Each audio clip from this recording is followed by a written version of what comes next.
the Columbia Circuit are admonished to draw near and give their attention, for the court is now sitting.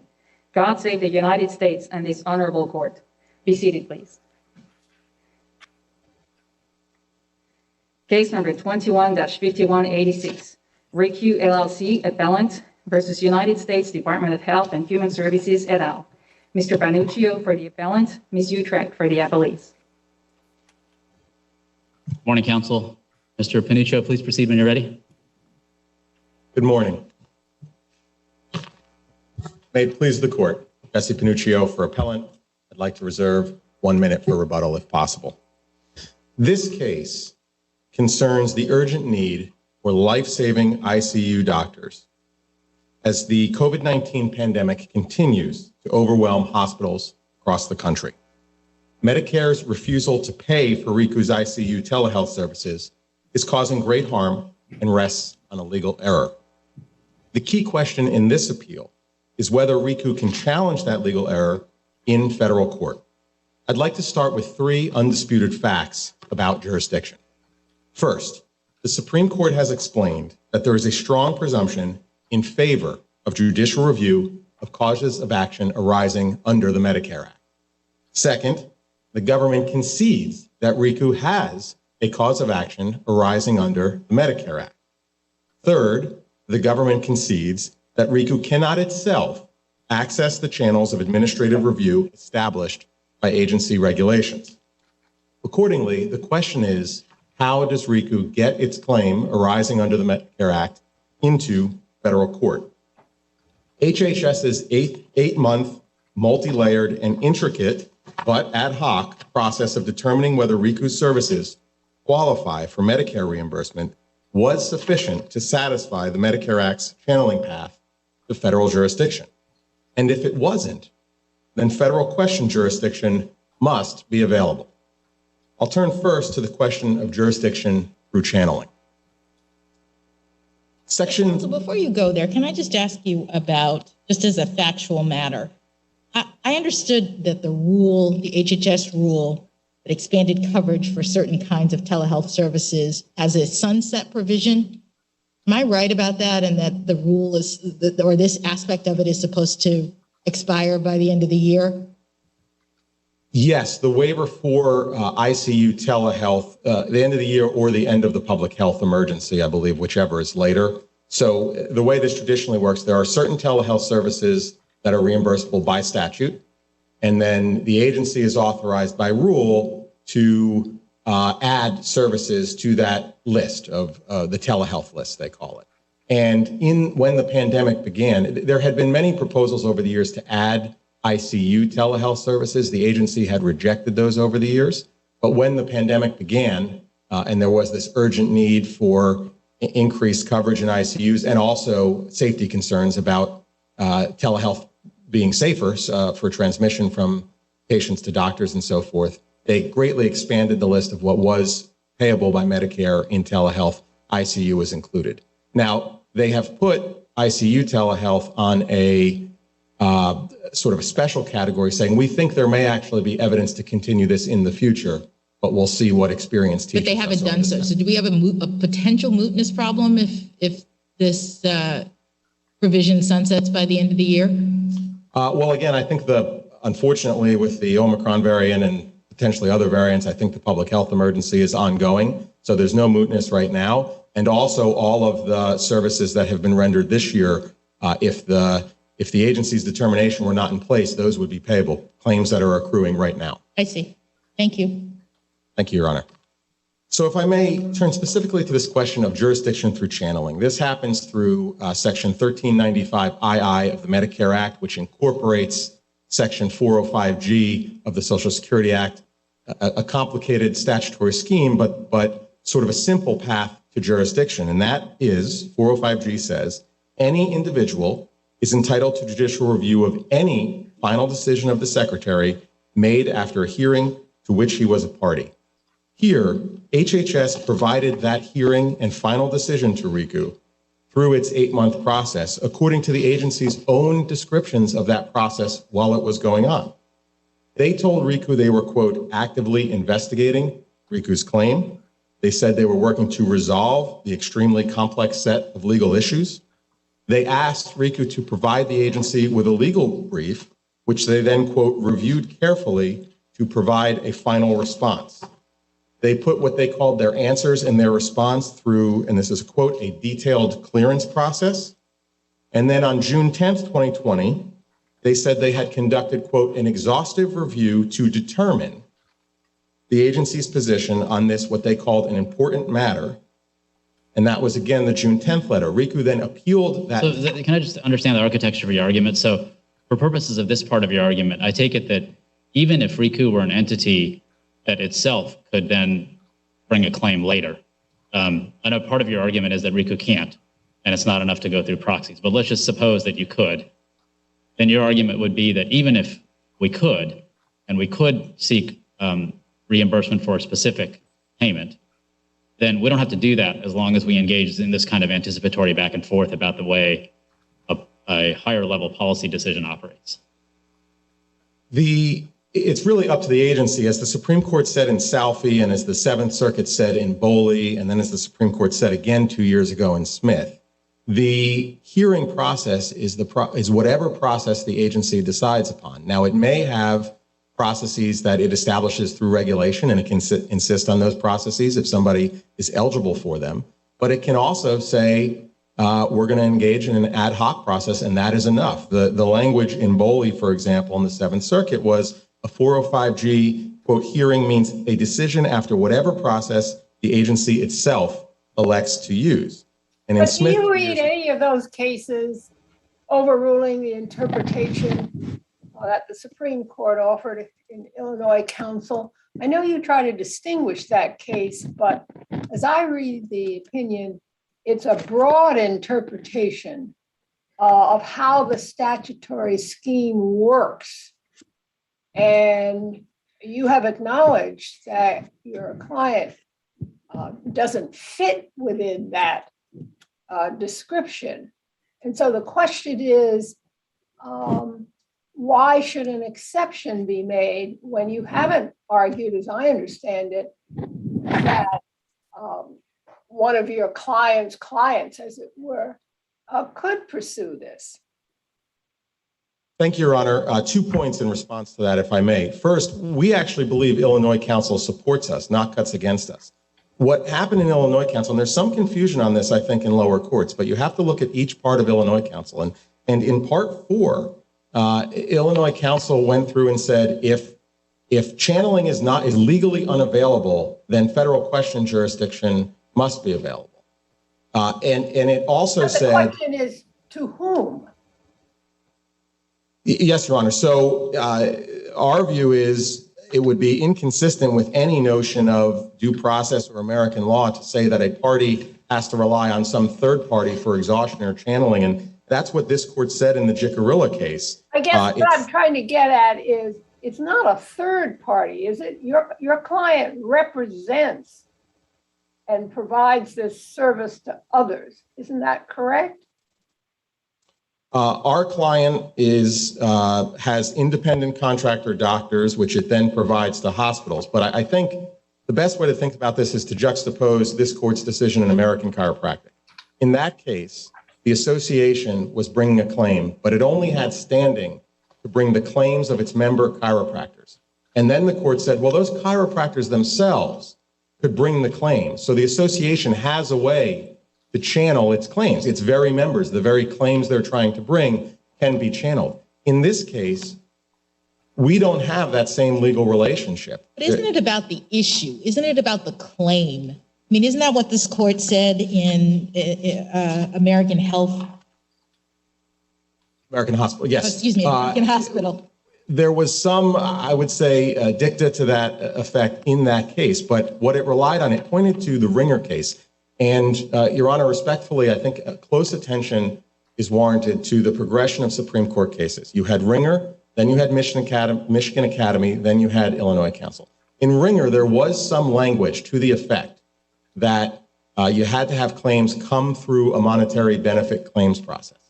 So the court then said a few years later in Michigan Academy, well, if that's so, then any claim not dealing with monetary benefits, such as a challenge to methodology, is outside the channeling jurisdiction process, and it can go through 1331 jurisdiction. Supreme Court came back again in Illinois Council and said, no, that's wrong. Everything must go through the channeling process. And so it's not just claims for monetary benefits. It can be claims for program So eligibility. does that help you or hurt you? I think that helps us because Why? it says every kind of claim arising under the Medicare Act is eligible for channeling. Channeling is not a foreclosure provision. It is only a routing provision. And therefore, we can be routed through channeling. Now, the agency hasn't set up a particular process for this kind of claim. So one of two things must be true. Either the agency can engage in the ad hoc process it did here, and that is sufficient for channeling, and that's what the Seventh Circuit said in Boley, any kind of hearing that the agency deems sufficient. Or if that's legally unavailable, then 1331 jurisdiction must be available. And Wouldn't you have to at least establish, though, that the agency intended the kind of back and forth that it engaged in with you to be the channeling process? I mean, you're just saying, in retrospect, that we asked them various questions and they answered, and so we should construe that as the agency's intention of giving you a hearing concerning this issue. But do you have evidence somewhere in the record that shows that the agency perceived itself to be doing that? May I continue, Your Honor? Okay. Two responses to that, Your Honor. First, if you take a look at a case like Salfi, for example, which was one of the early Supreme Court cases on this channeling and jurisdiction issue, there the question that was presented ultimately was not heard in a hearing by the agency, and the government disputed that. And the court said, no, you can come here anyway because we think it was sufficient once the agency concluded it did not have the power statutorily or constitutionally to grant the relief you seek. You can still be in federal court. So I think it is important to look at the things the agency was saying about what it was doing at the time. And if you go back and look at that record, we had every indication from the agency that they were taking this seriously, that they had reviewed it on multiple levels, and then ultimately that they had everything they needed to decide this matter conclusively, ending on October 28th, 2020, in a letter sent, according to the agency's own words, at the request of and on behalf of the secretary, reaffirming the determination that the agency had no statutory power to grant the claim of program eligibility. So if that was the agency's final conclusion, did you file a timely claim in this case? I understood that there was some sort of a time lag and you needed to come to court within a certain amount of time under the Medicare statute, correct? The statute does say 60 days, Your Honor, but the government has not raised that below. And if you look at Salfi at page 764, or Eldridge at note 9, or Bowen versus City of New York at page 478 and note 10, all of those cases say if the government does not raise the 60-day issue below, it is waived. It is not a jurisdictional issue, and the government has never raised it. They don't raise it because they don't believe that was the final word of the agency. They say you didn't present your claims in the way the statute says. So do you have a case that suggests that when the government makes that kind of argument, that they disagree with you that that was the final agency action, that their failure to go on to say, and even if it was, you're untimely, waives the claim? Do you have that? Salfi. I mean, Salfi itself, the government said, we don't believe this particular claim is properly in court for other reasons other than the 60 days. They failed to raise the 60-day issue. They still have to anticipate that we might win on that question and raise all of their defenses. So that in all three of these cases, that's a pretty clear holding of the Supreme Court, that if the government does not raise 60 days below, the 60-day issue below, it is waived. It is a non-jurisdictional issue in the statute. Thank you, Mr. Paniccio. Let me make sure my colleagues don't have additional questions for you now. We'll give you a little bit of time for rebuttal. Thank you, Your Honor. Thank you. We'll hear from the government now. Utrecht.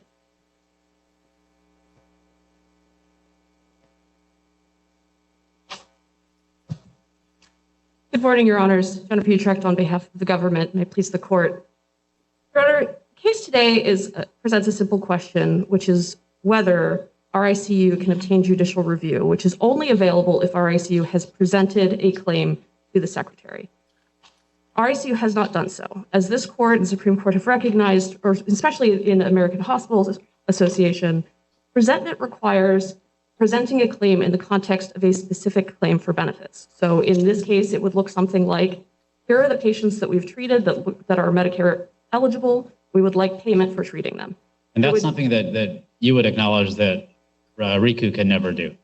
I don't know about never, at least at this moment, RICU is not a Medicare enrolled provider. Right. There hasn't been any discussion about whether they want to be or whether they could be. So on this record, at this moment, they cannot do so. But of course, any Medicare enrolled beneficiary who received the services could potentially file a claim for benefits saying, I received this service and I would like to have Medicare pay for it. If they've assigned the claim to the hospital can bring that same exact claim for payment to Medicare saying, we've provided the service, we would like payment for it. When you say that when they've assigned the claim to the hospital? When the patient has assigned the claim, yes. And in either case, this exact argument that RICU has brought here, which is that Medicare is not interpreting the statute or the regulations properly and that it should cover these services, that exact argument can be properly presented and channeled through the administrative procedures. That hasn't happened. To date, not a single one of the patients that RICU has treated or the hospitals that RICU contracts with has ever presented a specific claim for payment to the secretary. We don't know who they've treated, what they've treated. Opposing counsel says this really isn't about particular treatment. This is about an interpretation by the agency of the various laws pertaining to this and a determination that the kinds of services that RICU offers are not covered. And he says that's been given a full hearing, that they've asked repeatedly, that high-level agency officials have responded. So why is he wrong about whether or not this claim has actually been presented? It's not a claim for payment in the traditional sense. Your Honor, I think the short answer is an argument has been presented, but a claim hasn't been. And I would direct this court to look, to even Heckler versus Ringer, where the very issue in that case was that patients wanted a particular type of service to be paid for by Medicare. And the Supreme Court in that case said, it doesn't matter that at least one of these patients has not yet received the service. It doesn't matter that he wants it to be paid for Medicare. He doesn't, the question is, have you actually presented a claim? Have you told the agency, this is how much I want to be paid for? And then it's through that process, that is presentment. And through that process, you can exhaust your remedies and obtain judicial review. All right, so assuming that they don't present, there is an exception, do you concede, to presentment in a circumstance in which the channeling would cut off judicial review entirely. And they say that's the case here because they are not able to bring their claim. Yes, under Illinois counsel, there is an exception to the channeling, including the presentment requirement, when all avenues for judicial review are cut off. As this court and other courts of appeals have recognized, it's not about whether this particular claimant can bring their claim. It's about whether the actual argument can be brought for judicial review in the broad swath of circumstances. And in this case, as I've mentioned, there are both third parties, the beneficiaries from Medicare, as well as the hospitals with RICU that RICU contracts with, both of whom can present a specific claim for payment to Medicare and raise this exact argument, in which case judicial review would be available. What's your response to the argument that they really aren't necessarily going to do that? By that, I mean the hospitals, that they're not sufficiently incentivized to bring their claim to the agency? So I can only speculate, Your Honor, as to why a hospital may or may not have presented a claim here. What I would answer, in response to your question, this court in Urological Counsel, which is the case on which opposing counsel primarily relies, made pretty clear that there were extenuating circumstances. There was very, very clear proof that the hospitals in that case had conflicting interests, that their interest in bringing this kind of, they did not have an interest in bringing that kind of claim because their financial interests were opposed to the position that the plaintiff in that case wanted to make. There's no evidence of that here. Every Medicare beneficiary who receives this treatment obviously has a financial incentive to have it paid for by Medicare. And the hospitals who are paying for RICU's treatment obviously have a financial incentive to have part of that money. Do you have a sense of why it hasn't happened? Again, it would only be speculating. Yeah. One possible reason would be because the hospitals think that on the merits, RICU does not have a good argument, and they don't want to make an argument. Another possible reason is because up until March of 2020, when this sunset provision was enacted or not promulgated, there was no arguable way to pay for critical care telehealth services at all, let alone outside of the United States. And so it's only been in the last, year and a half, and then even more recently in the last couple of months, that there has been possibly an argument that you could pay for any critical care telehealth services. So beyond that, Your Honor, I can only speculate as to why a hospital hasn't specifically requested a claim for reimbursement. Can I ask you, with respect to the speculation, this brings to mind to me a question about the burdens in this area with respect to this issue. So who bears the burden of establishing whether an authorized claimant is sufficiently incentivized to bring the claim? Is it you or them? I'm not sure any of the cases have specifically discussed this in terms of burden, but if you look at the broad swath of cases, it's clear that the Illinois Council exception is a very narrow one, and that Congress clearly said that all claims have to be channeled, and the ways in which this court and other courts have talked about channeling and this exception under Illinois Council, they have said it doesn't matter if there are, if it's going to be inconvenient, or if there are signs that, it might take a long time for a claim to be presented. The question is whether basically there is a complete preclusion of review.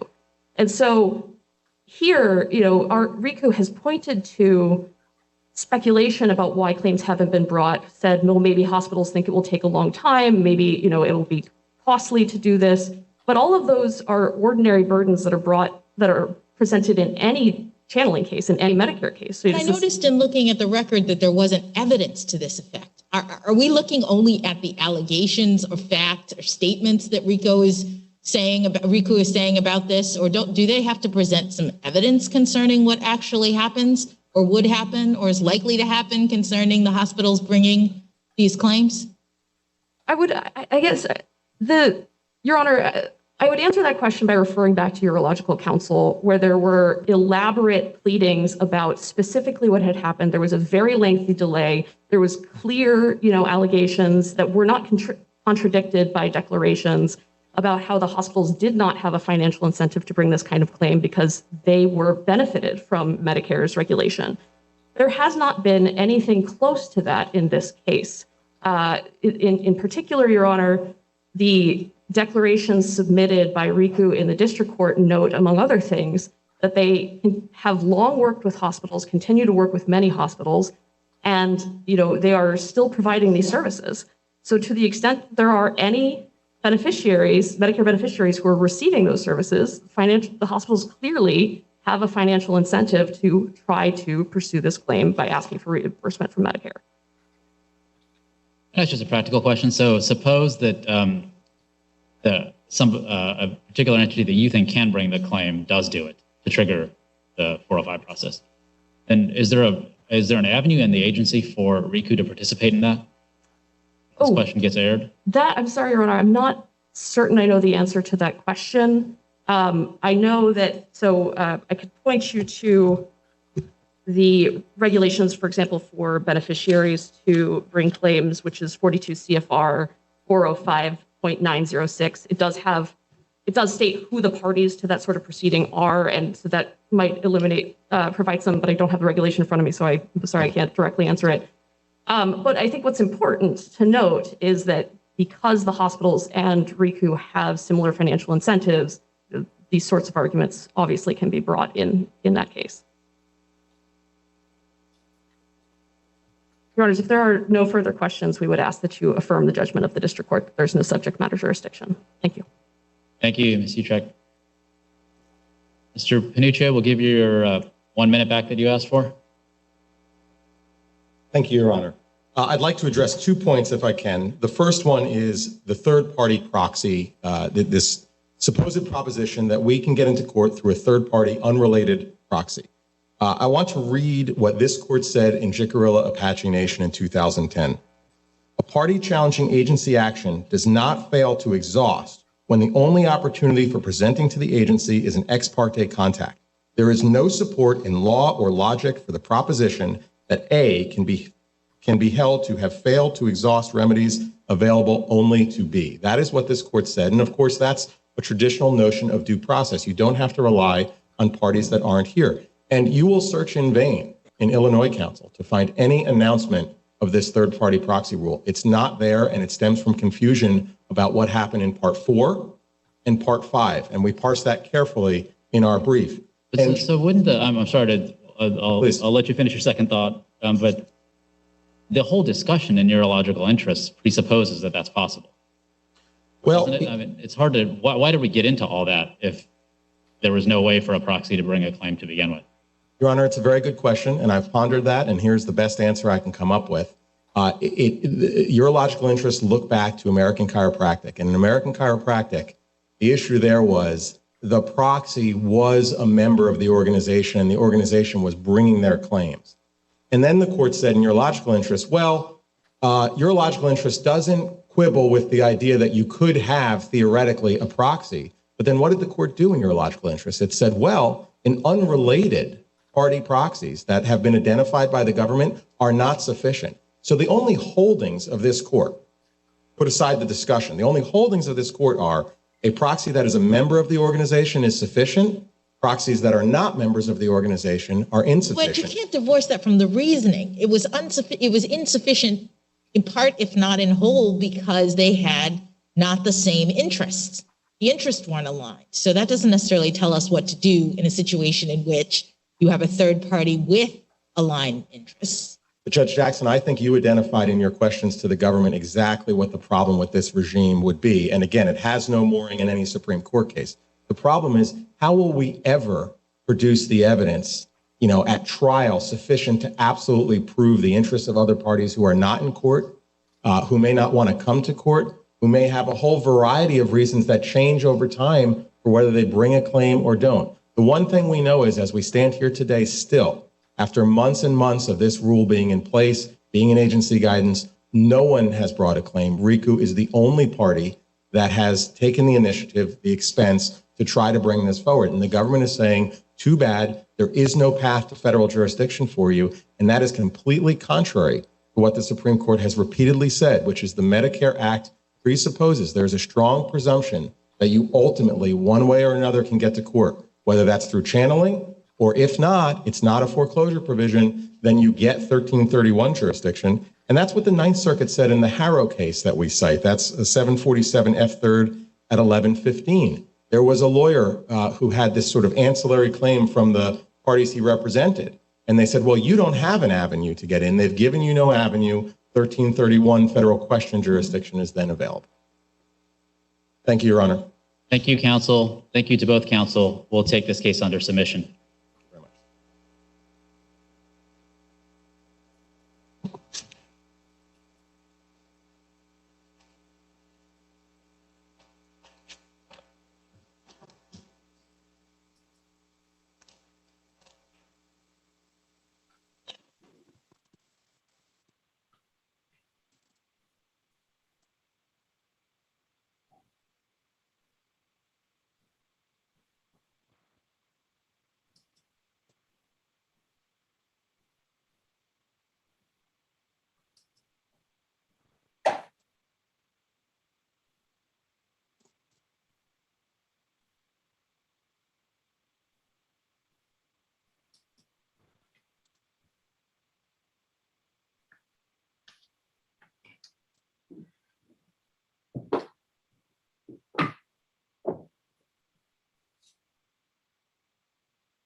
Case number 21-1062 et al. Ydil Pham petitioner versus National Transportation Safety Board and Federal Aviation Administration. Mr. Armstrong for the petitioner, Mr. Couple for the respondent FAA. Morning, counsel. Mr. Armstrong, please proceed when you're ready. May it please the court. My name is Alan Armstrong. I represent Ydil Pham, the petitioner in case number 21-162, and the respondent in 21-3. Armstrong, can I ask you just to slide over in front of the microphone? Yes, sir. Yeah, thank you. Thank you. That's better. Mr. Pham appeals from an order of the National Transportation Safety Board of January 4, 2021, finding he had refused a Department of Transportation drug test by failing to remain to complete the test after he provided a urine specimen that was less than the amount required by the regulations, which I think is 45 milliliters. The board made a finding of violations of 49 CFR 4191A2, failing to remain, and 120.70, engaging in conduct, but reduced the sanction from a revocation to a suspension of 180 days. This is authorized by 14 CFR 120.11, subparagraph B2. The board's order must be vacated as not being supported by substantial evidence. On August 11, 2020, Mr. Pham reported for a DOT drug test providing less than 45 milliliters, and the DOT regulations require, it says must urge, require the test collector, in this case Lois West, to warn Pham he has 3 hours to consume 40 ounces of fluid to provide the specimen. She did not give the warning.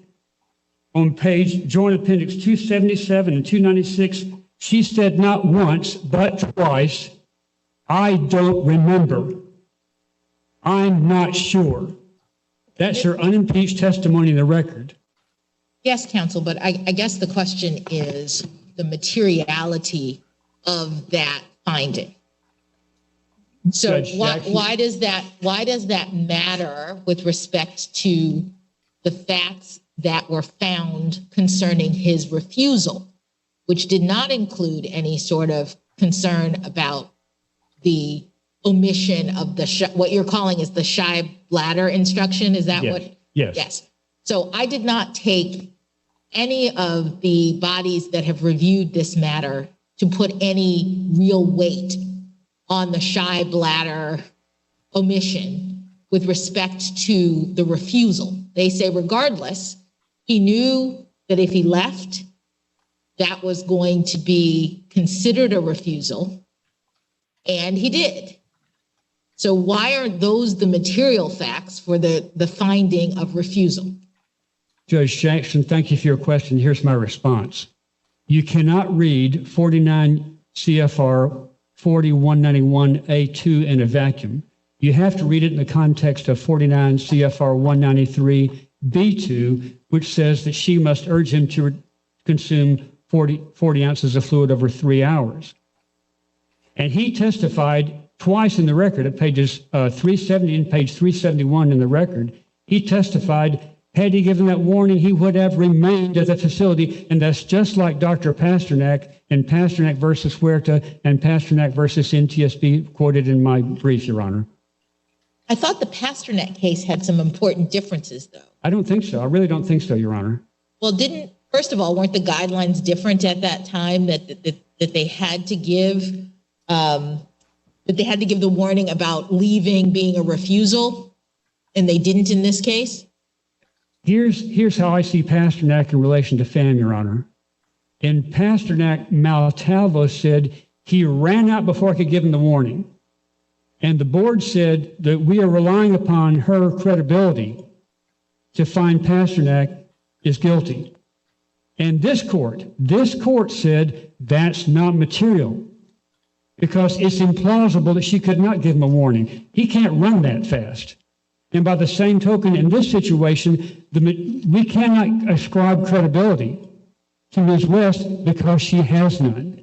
The board said, number one, she had no independent recollection of the events of that day. They said all she remembered was that he came and left the facility. She said twice she didn't give him a shy bladder warning, and she admitted she may have given him permission to go to lunch, Your Honor. So you have to look at the record in totality. She had no credibility, and that's why the order of the board is not supported by substantial evidence, is because there is no relevant evidence that a reasoned mind would rely upon in reaching a conclusion. And that's why you've got to reverse the board. But Mr. Armstrong, here's my problem that I hope you appreciate, which is that we are 3 layers removed from the facts that you say should have been interpreted in a different way.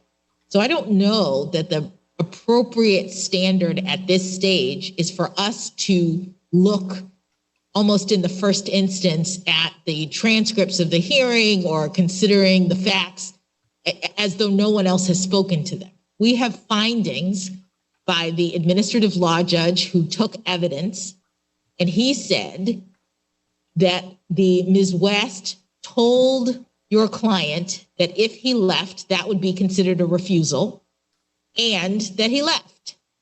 And he found those findings to be the significant facts, and also the fact that he had not produced a sufficient sample. He said those are the significant facts for the finding of refusal. I don't know that we have the authority as an appellate body to do anything other than credit those findings of fact. Judge Jackson, I respectfully disagree. I'll tell you why. Want to speak in the microphone so Judge Rogers can hear I beg you. your pardon? Yes, just make sure Judge Rogers can hear you. I can hear. Okay. Okay. Judge Jackson, I respectfully disagree for these reasons. You have authority under 5 U.S.C. 706(2)(a) and B to reverse an administrative law decision that is not supported by substantial evidence. And this court, in the Van Dyke case quoted in my brief, says substantial evidence is evidence that a reasoned mind would accept as supporting a conclusion. And here there is none because she has no memory. The board said she had no memory. You cannot credit her testimony. I'm not asking you to be a trial court judge. I'm asking you to be an appellate court judge under 5 U.S.C. 706(2)(a). This decision is arbitrary, capricious, and abuse of discretion, not supported by evidence, and is contrary to law. Look at finding of fact number 5. Finding of fact number 5 in the opinion is that when he didn't provide 45 milliliters, he refused. That is not true. That is not the law and never has been the law. That is not true. Just because you can't provide 45 milliliters of urine on the spot does not mean you're guilty of a violation, and the board said it did. That's not right.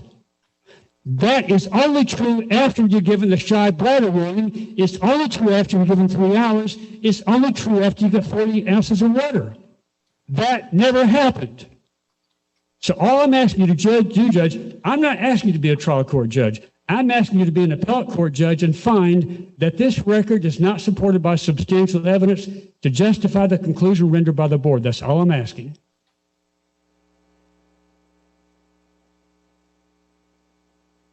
May I continue? Sure. Okay.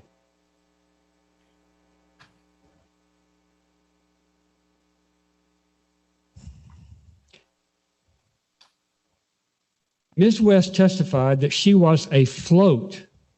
She went from location to location and worked in a doctor's office for 3 years, during which time she did not administer drug screening. On direct examination, and this is finding of fact number 6, she testified that when Mr. Pham returned, he would need a new referral form. If you return, you therefore have to leave. And under Pasternak, he had implied permission to leave. The Judge Mullins made 6 findings of fact. 1, this is a pre-employment test. 2, Pham had not been trained in any drug testing policies of his prospective employer. 3, there was no requirement that Pham be trained. 4, Pham provided a specimen that was not a sufficient quantity. 5, Pham was advised that providing a specimen of less than 45 milliliters was a refusal, which we've already covered the fact that that's not right, that's wrong, that's not the law, never has been. And number 6, Pham was advised if he left, he could return with a new referral form. The board found this was confusing. The board found, number 1, Ms. West had no independent recollection. That's at Joint Appendix 534. The board found that all she remembered is he came to the facility and left. That's at Joint Appendix 535. Twice she admitted she did not remember giving Pham a shy bladder instruction. That's at Joint Appendix 532 and 535. And number 4, West admitted it's possible Pham asked if he could go to lunch. That's at Joint Appendix 536.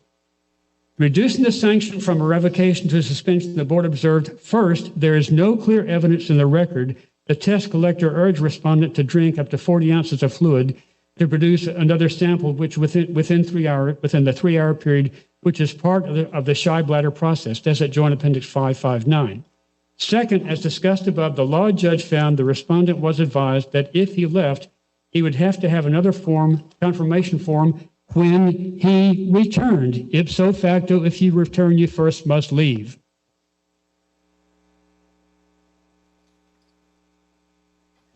The board went on to say there existed ambiguity surrounding the consequences of his departure.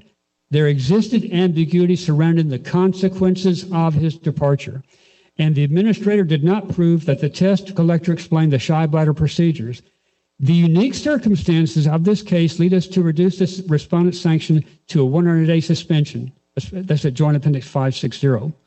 The board further made this note, quote, the board believes that the discussion between the test collector and respondent would create confusion for a reasonable person about whether they could return for a new drug test as long as they obtained a new form, and thus would have interpreted it to mean that a new test was possible. So, Mr. Armstrong, Yes. I've read the record. I've read the opinions that you're reading to us. What I'd like to ask you is about the mitigation of the sanction by the NTSB. Yes. Is it your view that they have the authority to do that, to change this? So it's not an up or down proposition. Yeah, and I'll tell you why. Under 49 USC 4479 D3, 49 USC section 4479 D3, it specifically says the board shall not defer to the FA on findings of fact. It specifically says that. I know that because I helped author the Pilot's Bill of Rights that was passed by the Congress in 2012. Right. I'm not asking you about findings of fact. I'm asking you about the sanction. Yes. So assuming that the board agreed with the ALJ on the facts, and I know that you dispute and you say there isn't substantial evidence, but if we disagree with you on that, and we find that the board rightly upheld the refusal determination, what authority does it have to say, nevertheless, we think Mr. Pham was confused, and as a result, instead of the FAA's suggested sanction or proposed sanction, we're going to do something else? Is there legal authority somewhere for them to mitigate a sanction after they have found that there has been a violation?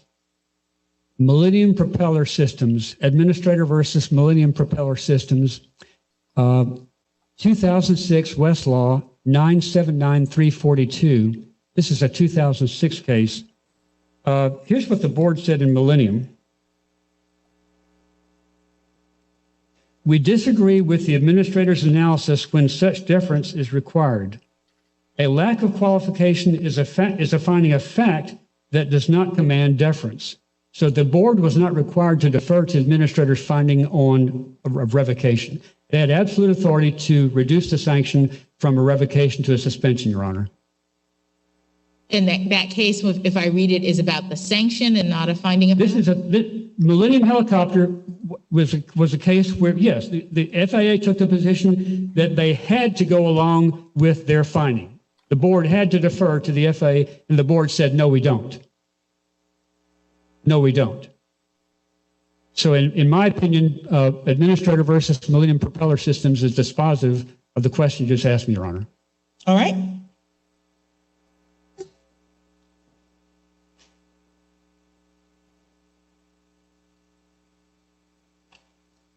So recognizing the board found, number one, that West had no independent recollection of the drug test. Number two, all she remembered is that he came and left. And three, it's possible Pham asked West if he could go have lunch.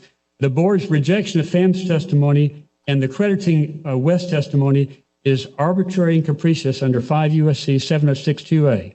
It requires that the order be vacated. Mr. Armstrong, I know you wanted to reserve some time for... Yeah, I did reserve 5 minutes, Your Honor. If I used 10 minutes? You used quite a bit more than 10 minutes, but we'll give you a little bit of time for rebuttal. Okay. If you'd like, unless my colleagues have further questions for you at this time. Thank you, Your Honor. Thank you. Okay, we'll hear from the government now. Mr. Koppel.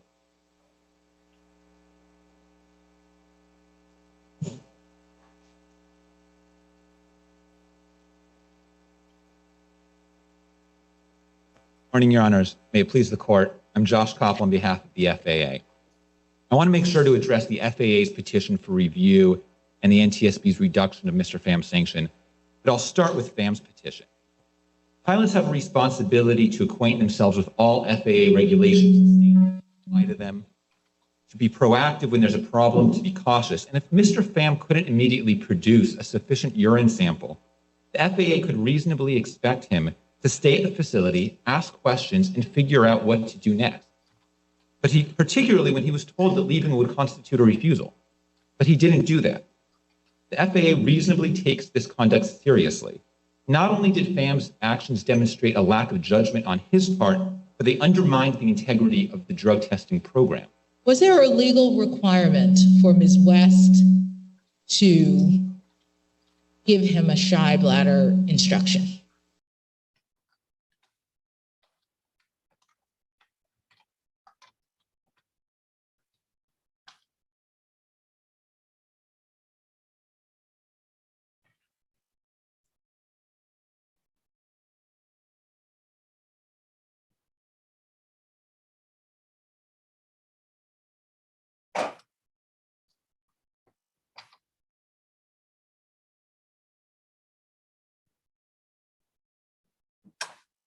Ah,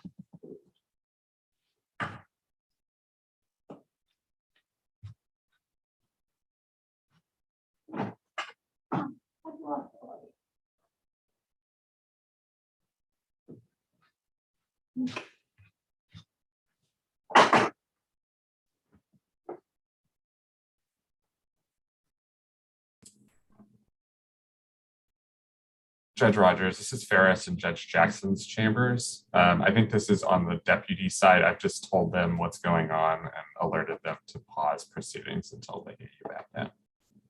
what is going on? I have no idea. I think that they must have dropped the courtroom feed from the call and they need to get it back out. Ah, so no one is hearing anything. Correct. Nobody on the Zoom call can hear what's going on in the courtroom at the moment. Thank you very much for calling. No problem.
Testing from Judge Srinivasan's position.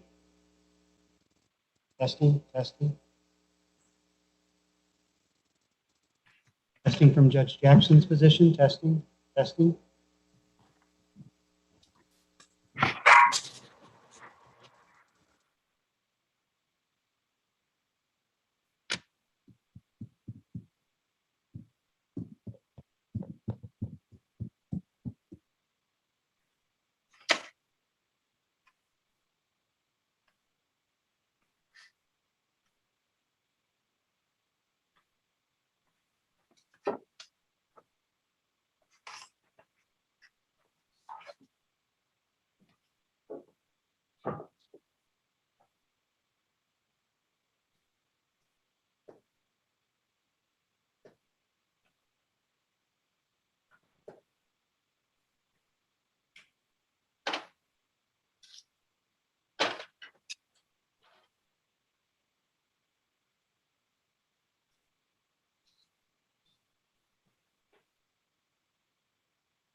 Judge Rogers? Yes. Are It you ready appears to that open it's court? back up. Yes, we can resume if you are ready. I am. Thank you, Judge.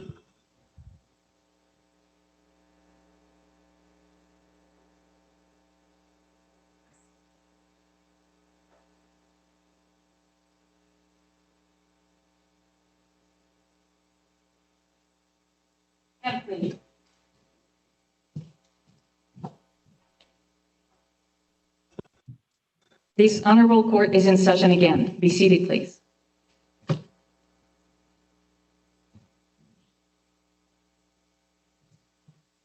Welcome back, Mr. Koppel. Why don't we please proceed where we were? Sure. I'll pick up with Judge Jackson's question about the shy bladder regulation. The regulation requires the test collector to urge the employee to drink up to 40 ounces of water reasonably distributed over 3 hours. So this isn't a shy bladder warning or a particular set of instructions.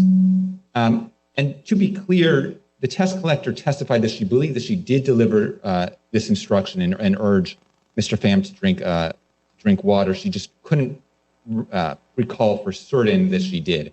So then NTSB found that there was not clear evidence that she had delivered that instruction. What difference does that make in terms of the finding with respect to refusal? It doesn't make any. The refusal regulation is a separate regulation which says that it's a refusal if the employee leaves the testing facility before the testing process is complete. So it doesn't require the test collector to first have delivered any particular warning or any particular instruction. The NTSB certainly recognized that. It made a finding that Mr. Pham refused the drug test by leaving the testing facility, and that the potential failure of the test collector to urge Mr. Pham to drink water was really irrelevant to that finding. Can I ask, what would have happened in a situation, I know that's not the case that we have before us, but suppose he were to ask before he left, I got plans, I've got lunch plans, I just want to make sure that when I come back, I can restart the test. And if the person who's working with him says, yeah, I think you're going to have to start over, but yes, you can restart the test. And he leaves with that kind of misperception. How would things have played out? Would it still be a refusal to finish the test? So as Your Honor mentioned, that is not this case. Ms. West testified that she told him he could not leave to go to lunch. Right. I think that it would still be a refusal. I think that the FAA in its enforcement discretion, in its prosecutorial discretion, probably would not take enforcement action in that case. Mm-hmm. But it would be a refusal under the regulation. I ask you, if the FAA chooses to exercise its enforcement discretion to bring charges, does it always ultimately require revocation in a situation in which those charges are proven? Or does it have similar discretion about what the sanction should be based on the particular facts and circumstances of the case? The regulation permits the FAA to suspend or revoke the certificate of an airman who has refused a drug test. The FAA's policy is that generally revocation is the appropriate remedy. And the NTSB has, always, until this case, the NTSB has always affirmed the revocation of an airman's certificates after he's been found to have refused a drug test. And the NTSB has explained that unless revocation were the predictable consequence for an airman who refuses a drug test, an airman could simply evade a positive drug test result by refusing to. I understand, but one thing I noticed was that in the FAA's enforcement memo, emergency order, they seem to rely on, at least at one point, a fact, and I'm looking at A2, the collector explained that you would have up to 3 hours to provide a urine sample. So one of the facts that underlies their enforcement is that the shy bladder instruction was given. We then proceed to the actual proceeding. The ALJ says the evidence isn't clear. The NTSB doesn't rely on that in terms of the finding of refusal. And so I'm wondering whether there's ever been a circumstance, or there could be a circumstance, in which after the NTSB ultimately determines that that warning or that instruction was not given, they send the matter back to the FAA for a determination of whether they intend to continue with the revocation or do a suspension. I'm not aware of that situation.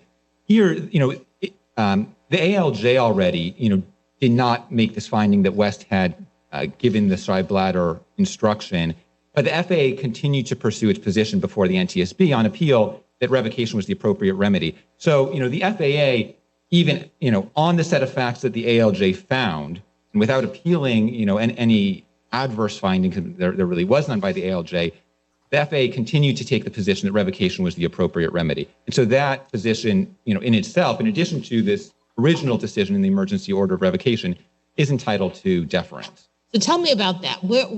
Why do you say that? I thought the statute was changed in terms of requiring the NTSB to give deference to the FAA. So it was, but the legislative history is clear that when the Pilot Bill of Rights removed that deference language, the Congress only did that because it understood that under the prevailing case law, under Martin versus Occupational Safety and Health Review Commission, that the NTSB was nevertheless bound to defer to the FAA's interpretations of regulations, and therefore the statutory language was superfluous. And in addition, with regard to sanction, right, it's not pursuant to the statute, but rather pursuant to Supreme Court case law and this court's case law, that a court is bound to defer to an agency's determination of the appropriate sanction, because it's for the agency to figure out which sanction is best going to accomplish the purpose of the statute. So here, it's for the FAA to determine whether revocation or suspension is best going to ensure the safety of the airways, best going to deter other pilots from refusing drug tests or evading positive drug tests. So what is the role of the NTSB in this scheme? You say, because the FAA was also acting as, quote unquote, the prosecutor, right? That's right. For this purpose. So the NTSB has an independent adjudicatory function, and as the Supreme Court said in Martin, with regard to a separate scheme, but the NTSB's role is akin to that of a court reviewing agency action. But a court would ordinarily take into account the sanction and be the one to impose it. So, well, not with regard to an agency enforcement action. So in American Power and Light, which we cite in our brief, the Supreme Court said that the appropriate standard of review is whether the sanction is unjustified in law, or unwarranted in law or unjustified on the facts.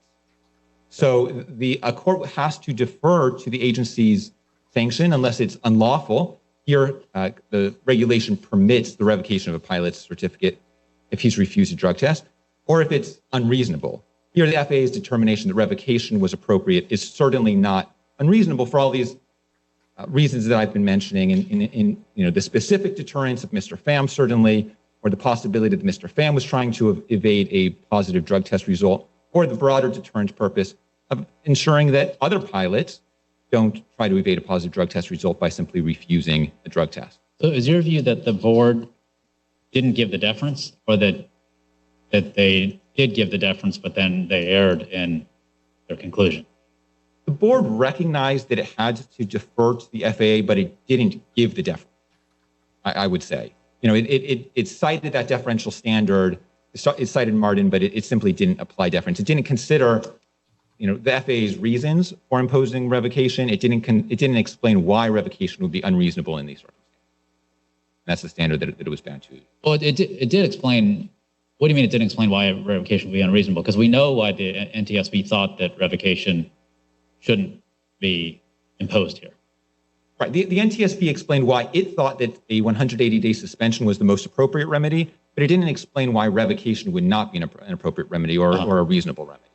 Right. And to be clear, even the two reasons that the NTSB cited for why a 180-day suspension was perhaps, in its view, a better remedy, really doesn't hold up. So as the NTSB itself recognized, the failure of the test collector, the possible failure of the test collector to give the shy bladder instruction, doesn't mitigate, doesn't excuse the airman's refusal and his choice to leave the testing facility before the testing process was complete. But in fairness, I'm looking at A560, where this is in the NTSB's decision, where it says the interaction of the mitigating factors compounded in a way that revocation is not a reasonable sanction. And the way they describe it and discuss it, it sounds as though they felt, looking at the facts, that Mr. Pham may have been confused by the test collector into believing that he could leave, notwithstanding the fact that she may have told him that leaving would be a refusal. So you're correct. The NTSB said it was not a reasonable sanction. I don't think that the NTSB really applied the correct deferential standard. Didn't go through the FAA's reasoning and explain why.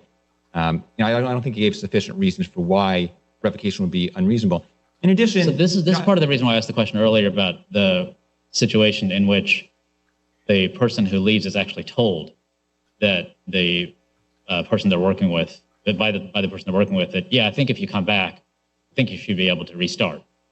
Because in that situation, you could still say the same thing you're saying now, which is that the default remedy in a situation in which there's a refusal to leave, a refusal to stay, rather, sorry, which even that hypothetical would implicate, as you said, the default sanction would be revocation. And so you could just say, well, look, that's just what the FAA says is the sanction is revocation. And so it wouldn't be within the bounds of the NTSB's discretion to overturn a revocation order. But it seems like it would be. I think that, certainly the NTSB has that power in the appropriate case where it truly is unreasonable. I don't think the revocation here was unreasonable. And to be clear, I don't think, Mr. Pham, when he testified at the hearing, did not testify that he was confused by this instruction that he might be able to return with a new test order form. What he testified was that he came back with an insufficient urine sample, said, I've got to go. I'd like to go to lunch. Is that all right? And the test collector said, sure, absolutely, go ahead. And the ALJ rejected that testimony as not credible, and the NTSB affirmed that credibility determination. Right, so this argument that he was confused, by this other statement, and then there was perhaps some implicit permission to leave, that's really not something that Mr. Pham testified to. That's something that the NTSB came up with. And while perhaps that would itself be a reasonable determination, and perhaps a 180-day suspension might be a reasonable sanction, that's not the standard here. But are you asking us to direct the board to affirm the sanction, or are you just asking us to vacate and remand for the board to afford deference? I think that the evidence and arguments before this court are sufficient for the court to hold that the FAA's determination that revocation is appropriate was a reasonable determination, and therefore to affirm the FAA's revocation order.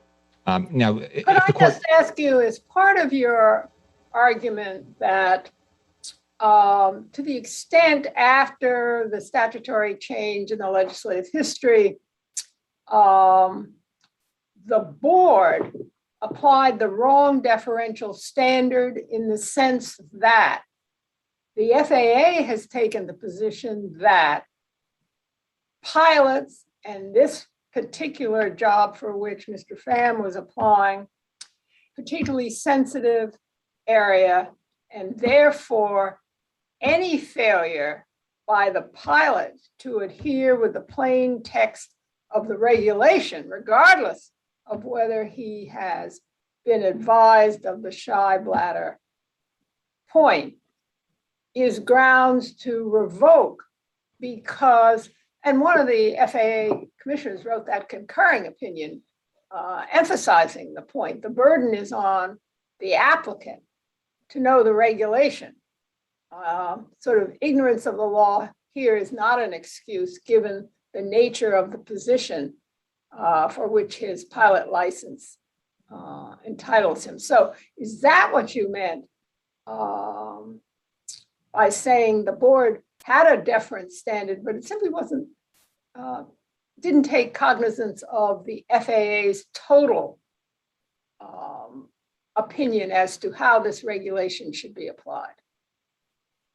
That's absolutely correct, Your Honor. Among other things, as you mentioned, the airman is charged with knowledge of the regulation. So he should have known that when he left the testing facility, aside from the fact that he was expressly informed by the test collector, he should have known anyway that when he left the testing facility before the testing process was complete, that would be deemed a refusal. He also But should have I'm known. just focusing on the fact that the FAA's view is one of, I'll call it strict liability here. There sort of are no excuses. You either comply with the plain text of the regulation, and it's your burden, and you can ask the test administrator, well, don't you have to, advise me of the shy bladder and my options? But I thought the FAA's position was it's the applicant's burden here. So that's what the board failed to address when it said, well, we think there may have been some confusion here. So the In other board words, did the burden to clarify confusion would be on the applicant. And to the extent he asked questions and she gave them, he knew at least that if he left, he'd have to have a new application. And that if he left without completing the test, giving the right amount of the sample, then that would be deemed a refusal. I see my time is up, if I may answer the question. Yeah. The board, the board did see it, that's right, as Mr. Pham's burden to, establish any affirmative defense. It also, I don't think that I don't know that I can talk about the burden to, whose burden it was to make clear on what his obligation was at this point, because the regulation really is, I believe, one of strict liability. Once he leaves the testing facility before the test process is complete, that's a refusal. But in any event, strict liability really is not at issue here because he was expressly told that what he was about to do was. But strict liability it goes to whether he committed a violation. What I'm trying to understand is the sanction and who gets to decide what should happen as a result of his violation. So assuming we agree with you that the facts are such that the violation was established, as the NTSB found, I had understood you to be arguing that the NTSB had no choice but to apply the sanction that the FAA recommended.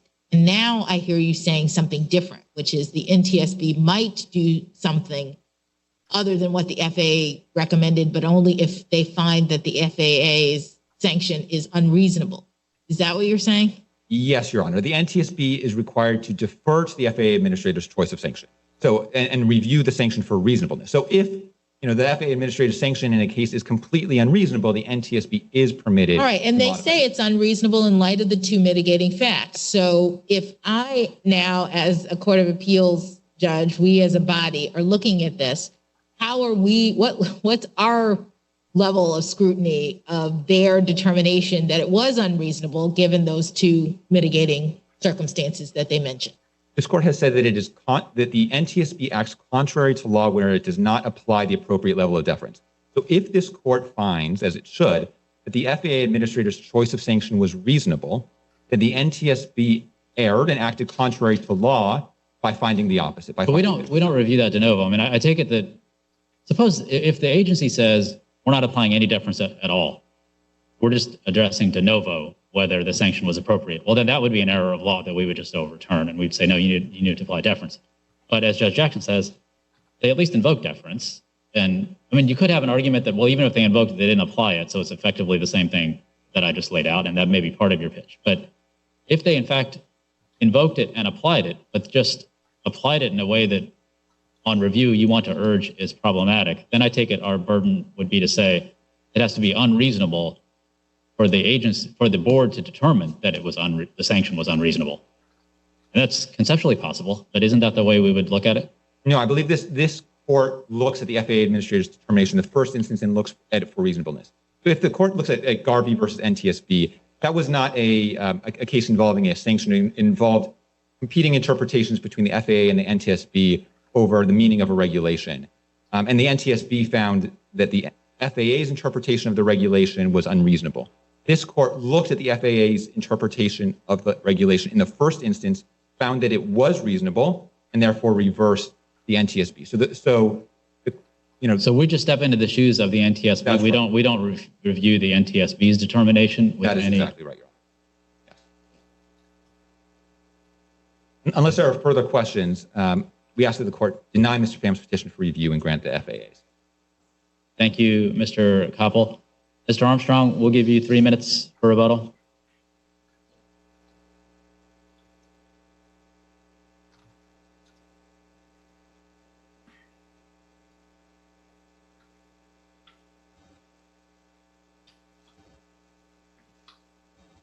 If it please the court, Judge Srinivasan, and I didn't pronounce your name correctly, obviously. Okay. What I've got here for you, you asked about leaving with permission, if I recall the question correctly. In Pasternak number 2, this is found at 513 Fed Appendix 1. This court wrote, however, the FAA concedes that leaving with permission does not constitute a refusal. So your question was, if I asked permission to go to lunch and come back, they said it's not a refusal in Pasternak 2. With regard to deference, 49 USC 4479 D3 reads, when conducting a hearing under this subsection, the board is not bound by findings of fact of the administrator. With regard to the question by Judge Rogers about the strict Well, let liability. me ask you, then what about Judge Jackson's question about the legislative history? Do we just ignore that? Judge Rogers, I don't appreciate your question. What are you asking me? What didn't you appreciate about the question? I don't know what you're asking me. I don't know what your question is. The legislative history, the Pilot's Bill of Rights about, listen, 49 USC 4479 D3 used to say the board must defer to the policies of the administrator. That language was abolished. I helped write the language that abolished it. I know about that. Can I just ask you to Counsel, for the the point, I think, is that it was abolished, and Congress twice said it was abolished because, in light of Martin, it was deemed to be superfluous, not because Congress was changing the standard. So my question to you is, in light of that, what is the court to do? Just to ignore that legislative history? The statute, Your Honor, says the board is not bound by findings of fact of the administrator. That's the current statute. That's what So it says your today. answer is we look only at the statutory text, period. Yes, Thank that's you. my position. Okay, next, Judge Jackson about sanction. 14 CFR 120.11 B2, refusal by the holder of a certificate issued under Part 61 of this chapter to take a drug or alcohol test required under the provisions of this part is grounds for suspension or revocation. What the statute says, what the regulation says. What else we got? Lacey Jones, the Special Investigations Branch Manager. Your time's up, Mr. Armstrong. Can I just ask you to bring it to a close? When Beg your pardon? Get your time's up. Well, all I can say is that we respectfully submit that there is no evidence to support the finding of a violation. The record demonstrates to the contrary. We ask that the board's order be vacated. Thank you, Your Honor. Thank you, counsel. Unless my colleagues have further questions for you. Thank you, counsel. Thank you to both Thank you, counsel. Judge. Thank you very much. We'll take this case under submission. Thank you.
Case number 21-5176 et al.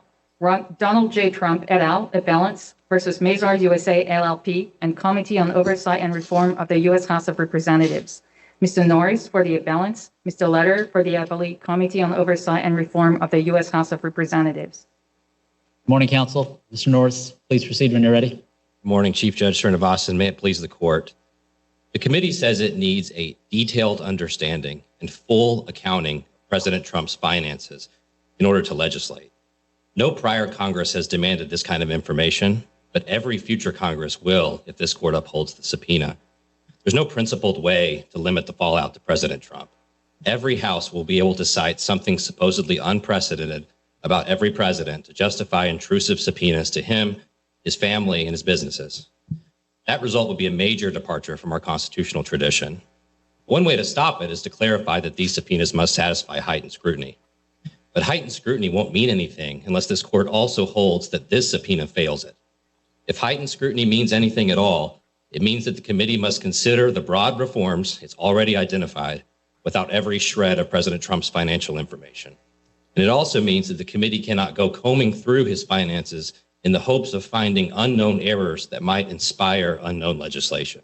Counsel, can I just ask you about the contention that these kinds of subpoenas must withstand heightened scrutiny? I'm curious about the application of that principle in the context of a former president. Why is it that you say that heightened scrutiny applies under these circumstances? So we have arguments that you should treat this as a subpoena that was issued in 2019. I'm sorry, I couldn't quite hear you. We have arguments that you should treat the subpoena as if it was issued in 2019, but I'll set that aside for a moment and answer your direct question. If this is a subpoena to a former president, in the peculiar circumstances of this case, it still should get full heightened scrutiny under Mazars. And the reason is the holding of Mazars was that this type of subpoena receives heightened scrutiny because it's suspicious. Comes from a rival. It asks for personal papers that have a less evident connection to legislation. It asks for sensitive information that could be quite damaging and used for harassment. The court said all of that about this exact subpoena. And reissuing it verbatim in 2021 could not possibly cleanse it of the suspicious qualities that trigger heightened scrutiny in the first place. Oh, I'm sorry. I didn't appreciate that from the Supreme Court. I thought they were talking about the separation of powers and the concern that Congress would have some leverage over a sitting president, and it was sort of a separation of powers kind of issue as opposed to necessarily something wrong about the nature of the subpoena or the Congress that was issuing it. Well, I think the court said both. So, of course, any subpoena to a sitting president is going to trigger Mazars. We agree with that. But my friends, the debate in Mazars was whether there's something about this subpoena that makes it not suspicious or does not trigger the separation of powers. And the court said, no, this specific subpoena is also problematic because it seeks, I think it said we would have to be blind not to see that this is a clash between rivals over records, President Trump's finances that are of intense political interest. But it is rival branches, right? It's not rivals, it's rival branches. Right. The case was decided when he was president. But I think the animating principle, why would you subject these to heightened scrutiny? You know, normally Congress gets lots of deference, lots of presumptions in its favor when it issues subpoenas. And I think the reason the court gave in the case was that there's something different about these that makes us not want to be so solicitous to Congress as we normally are. And it's not the fact that there were different branches at issue. I thought there was a constitutional principle that the Supreme Court was trying to articulate, not a political one, about the fact that we might have people from different political parties involved, and that the latter is what you seem to be focused on.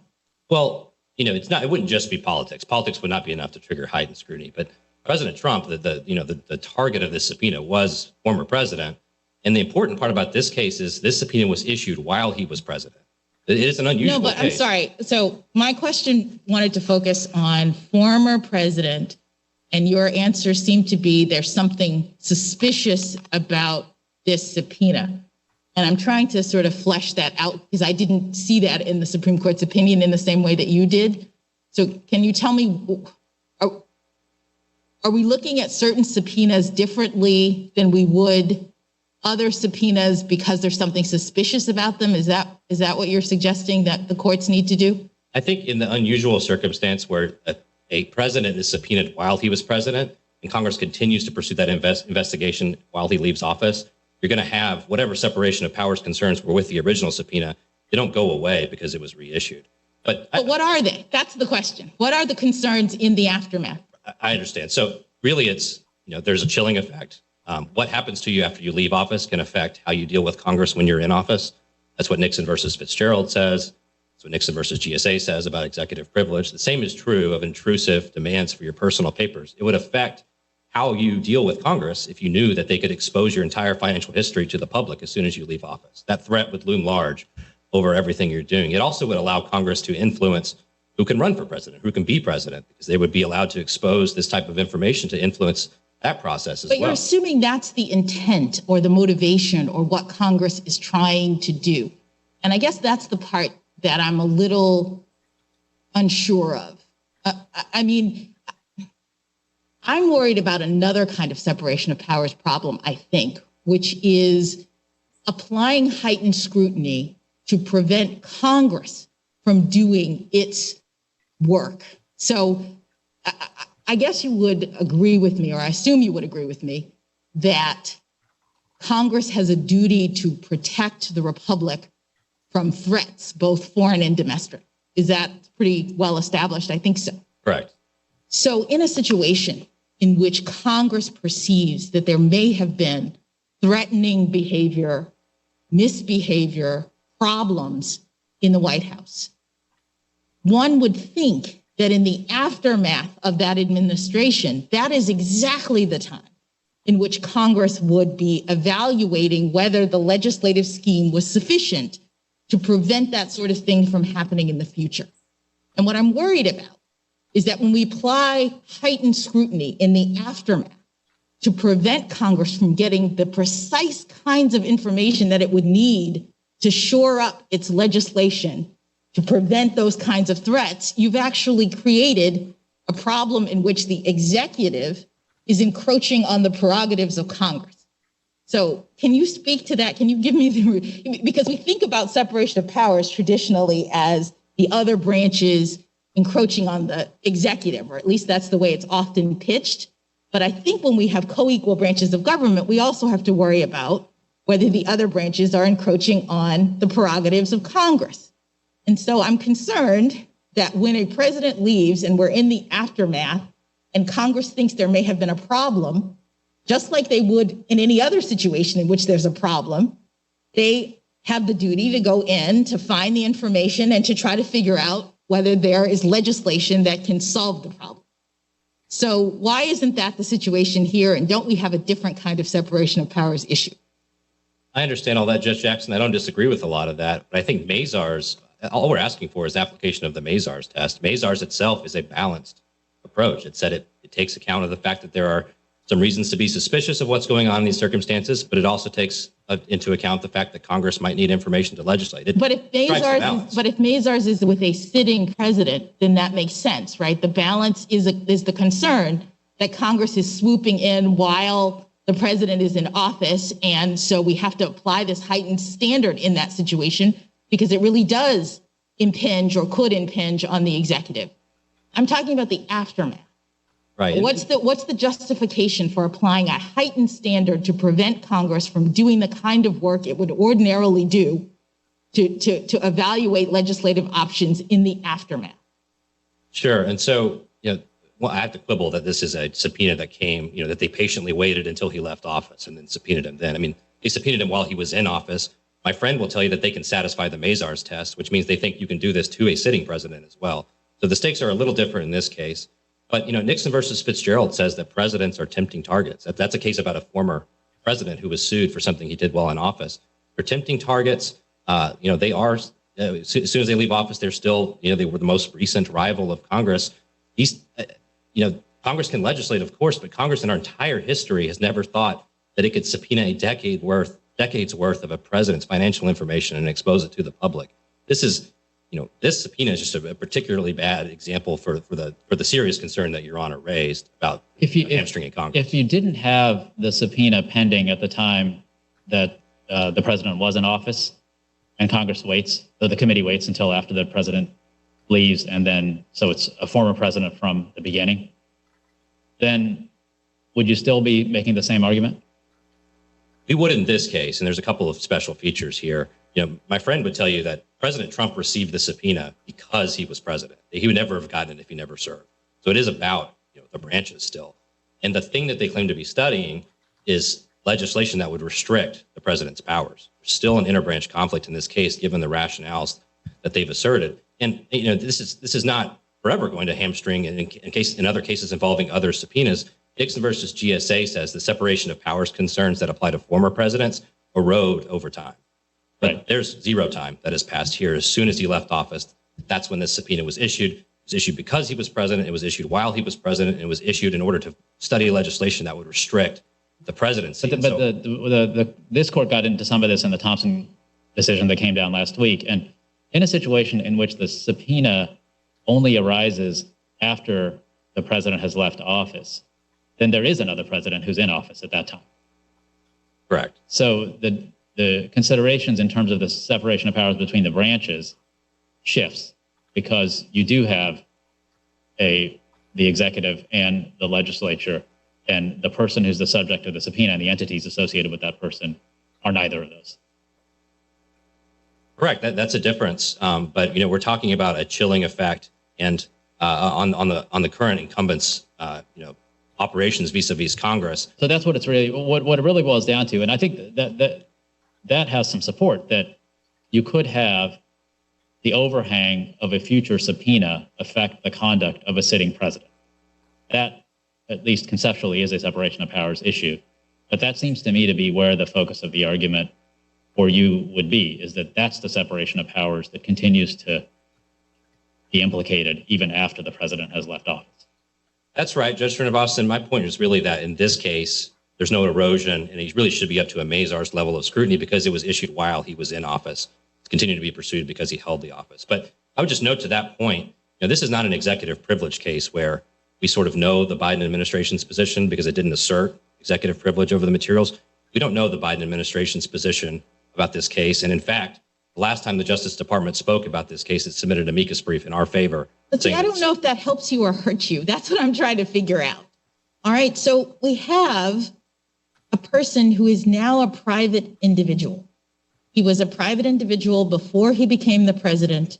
He is now back as a private individual. And you seem to be trying to carve out a special status for him as a former or post-president that I haven't really seen in this same way in the law. And the other part that worries me, in addition to the separation of powers concerns, is whether that's really consistent with the rule of law and the peaceful and full, complete transfer of power. That someone who, you know, used to be a private person becomes the president and returns to a private person is very fundamental in our constitutional system. And yet somehow now you say, if a subpoena comes to him in his post-presidency and the legislature establishes a reason for it, I know that you quibble with whether or not it's a good reason, but they have a reason, and they would ordinarily be able to get this kind of information. We should still say that they can't get it from him. And I'm trying to understand why that is. What makes him so different or special that he gets this kind of accommodation that other people in private life don't? So this court in the public citizen case, I believe we cite in our brief, says former presidents do retain some aspects of their prior office. There's a DDC opinion called Poindexter that says, at least when Congress is, you know, investigating presidential matters, former presidents, disputes with former presidents still do implicate the separation of powers. And I admit that Nixon versus GSA says that those concerns erode over time. And so if this was a subpoena to 3 presidents ago, we may not be having this discussion. This one, there's been no erosion, and you know they're still trying to investigate president-specific matters, and that's the difference to us. Even though they're personal papers of his, they're not presidential papers. It's not a personal subpoena. This is not a subpoena that they issued to, you know, say real estate developers. Then he became president, and they had to put it on hold. Now they're back to investigating real estate. This is a subpoena about the presidency because he was president. This is a particularly good example of why former presidents are not exactly treated like private citizens, at least in this limited circumstance. Well, let's let me ask you then, the district court, I think, was sensitive to arguments you're making regarding one track of this subpoena. And as I understand, he embraced the ideas that you have been discussing so far this morning, at least to the financial track, and pointed out that, current ethics laws require the disclosure of so much information before one is a president, when one is a candidate, and then, of course, upon becoming president, and then periodic updates while president. So why isn't the effort of the district court to address points that you're making reasonable here? Basically saying, have tons of information already, or at least the law requires that a lot of personal financial information be disclosed.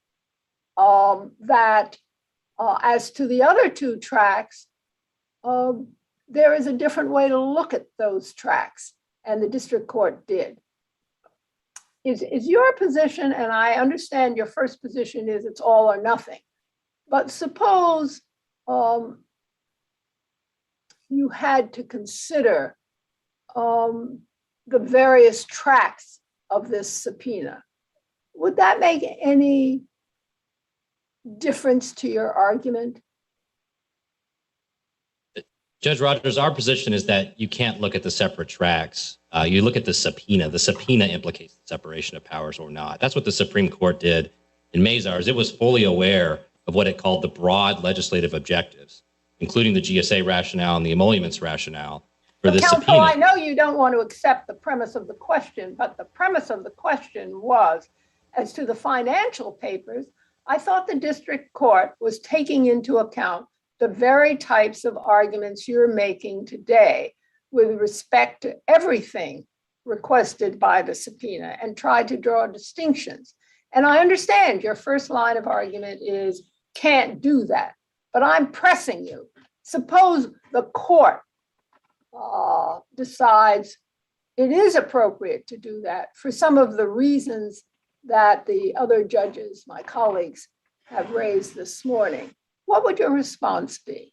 Anything particular?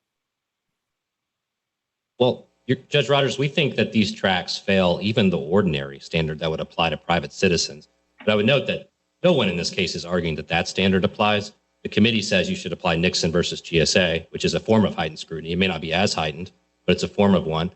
The Department of Justice in the parallel federal tax returns case says you should apply Mazars light across the board in that case, which is a concession that separation of powers are involved here.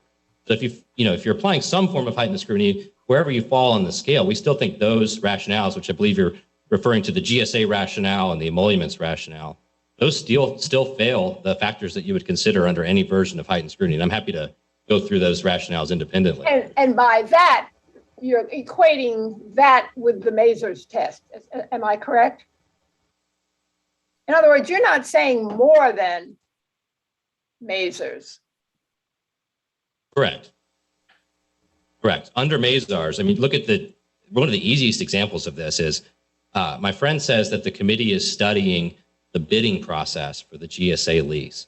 He's also studying whether President Trump may have made misrepresentations on specific certifications from 2013 to 2016 that were made part of the leasing process. And they say they're studying emoluments.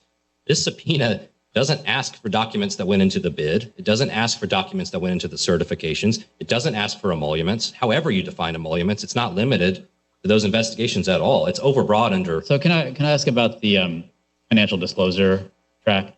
So on that one, here's the committee's argument, as I understand it, is that there are concerns that we have about the extent to which existing financial disclosure laws adequately capture the range of assets that a president may have. And this former president's complicated financial arrangements highlight that. And we need to be sure that our disclosure statutes adequately capture the full range of possibilities that a president, in terms of the financial arrangements that a president might have. the best way to know whether we're capturing those is to look at possible, and I think the committee would say, in its view, likely gaps that are exhibited by the former president's financial arrangements in the ability of the disclosure regime to adequately ferret out the sorts of assets that that president has.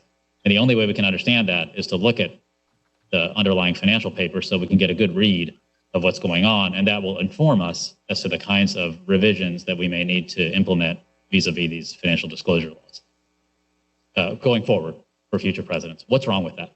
So may I answer? Yeah, definitely. So under heightened scrutiny, any form of heightened scrutiny, one problem with that is the Supreme Court told you need to consider the opportunities for institutional advantage and the long-term incentives. The problem with that disclosure rationale is it's utterly limitless. You could say we are considering gaps in so-and-so disclosure law, or we want to pass a new disclosure law that says presidents should have to disclose their medical records because we're concerned about their health in office. And because we're concerned with that, we want to see this president's medical records or financial records or tax records or anything to study disclosure laws. You could say that about anything. Go ahead. I'm sorry. I was just going to quickly ask, does it matter whether they say that and they have the same broad subpoena in the wake of evidence about certain kinds of problems? So it's Chief Judge Srinivasan's example, but instead of just saying we think there are gaps in financial disclosures, they point to a number of times during the Trump administration in which information came to light about his finances or about business arrangements that they think could possibly pose ethics problems, but that weren't disclosed in his financial disclosures. So we have a context in which it's not like they just woke up one morning and said, let us study something. They say, here's a bunch of ways in which this president's dealings in particular raised some red flags for us about ethical problems. And so what we need to do is see what his records show so that we can legislate about that. Does that make a difference? It might. The Thompson case from this court a few days ago said, it emphasized that the court thought that there was a factual predicate for the committee. So that is what you have here, because I think the committee has laid out what it thinks is the factual predicate for and undertaking this inquiry. And then so if that's the case, then what's wrong with that sequence of analysis to get to the conclusion that the committee wants to urge on us, which is that means that, at least under the financial disclosure rationale, we should have access to financial statements so that we can figure out what kind of legislative amendments we may need to implement. So at least under heightened scrutiny, that evidence is subject to judicial review. That evidence is non-existent in this case.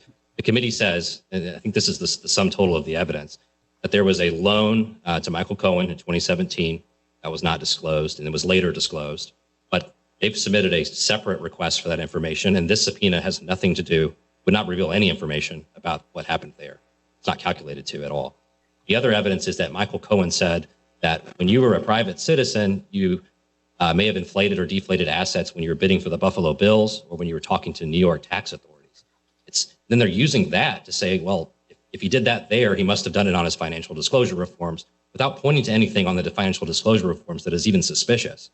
And if you were worried about the financial disclosure reforms, which I think we can all agree that the committee has no legitimate interest in figuring out whether the representations to the Buffalo Bills were accurate or not. It has to be about what he told the public in his financial disclosure reforms. This subpoena doesn't say, give us the source documents that go into the financial disclosure reforms so we can test their accuracy. It goes all the way back to 2011 and tries to test the accuracy of those financial statements he made when he was a private citizen that Mazars drafted up for him. It doesn't. Well, suppose then that it were paired back to, in terms of the temporal part of it, so that it coincides with the financial disclosures that are required by existing law. So I think which would start in 2014. That's right, 2014, 2015. I think that's okay. So whichever the year is. So suppose we're at least paired back to that. At that point, I take it the committee's rationale is, well, in order to understand what the potential gaps might be, we need to have a full picture of what the president's financial assets and liabilities were. Otherwise, we can't know what the disclosure laws are missing.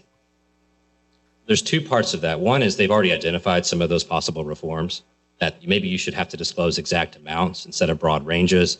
Maybe we should require you to talk about your closely held businesses. They've already identified the reforms and the facts you need to know whether that was implicated by President Trump are known, and they believe them and they already know them. He That seems to me that happens all the time with legislative inquiry, is that there's definitely going to be suppositions based on evidence that there are certain amendments that may be in order, but it's always fruitful to know more to get a better picture and to get a full analysis of the sorts of things that may be missing. It's heightened scrutiny, so he's the last place you should turn, not the first. And our submission is that those reforms they've already identified, they're policy judgments. They're not, I don't even know what the specifics of President Trump's finances would tell you. It's a policy judgment about whether future presidents, not him, future presidents should have to disclose this kind of information, whether that's too burdensome, whether the public has a right to know that. But isn't the disclosure also connected to other kinds of concerns that Congress would have? Not just, the sort of generic policy determination of whether people should know these things about his businesses, but Congress has an interest, at least, in the sort of foreign emolument problem, right? And I understood that disclosures were somewhat connected to that as well, that the president has to explain who he's getting gifts from or money from, or should under the law, and Congress is exploring that.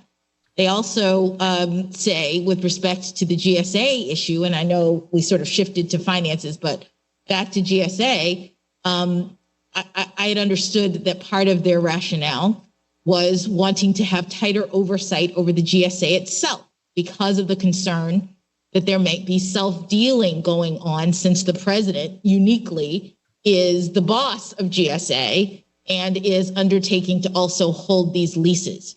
So homing in on that one in particular, I'm trying to understand how they could get the information they need from elsewhere when they're talking about a unique scenario in which the president is holding leases that GSA administers, and there's a change of position within GSA that corresponds to the change in administration concerning his ability to hold the lease, et cetera. Do you concede that they have some basis legitimately for looking into those records at least? Absolutely not, Judge Jackson. This is the worst example of where they don't have any evidence. They say that President Trump may have misrepresented information in his bid for the lease in 2011, and then potentially when he certified his net worth from 2013 to 2016. But there's no evidence for that whatsoever, except Michael Cohen's testimony about entirely different transactions involving the Buffalo Bills in New York. It's not about the lease at all. There's no evidence. So I don't understand what you mean. I guess maybe I didn't. My question is, GSA is an agency that Congress has oversight with respect to. And GSA also reports to the President of the United States. And to the extent that we have a president unique in all of American history who is retaining or maintaining a lease of property that is leased by the GSA, Congress now, this committee says, we would like to see the information that GSA was given by this president about his financial position, about whatever, to secure this lease.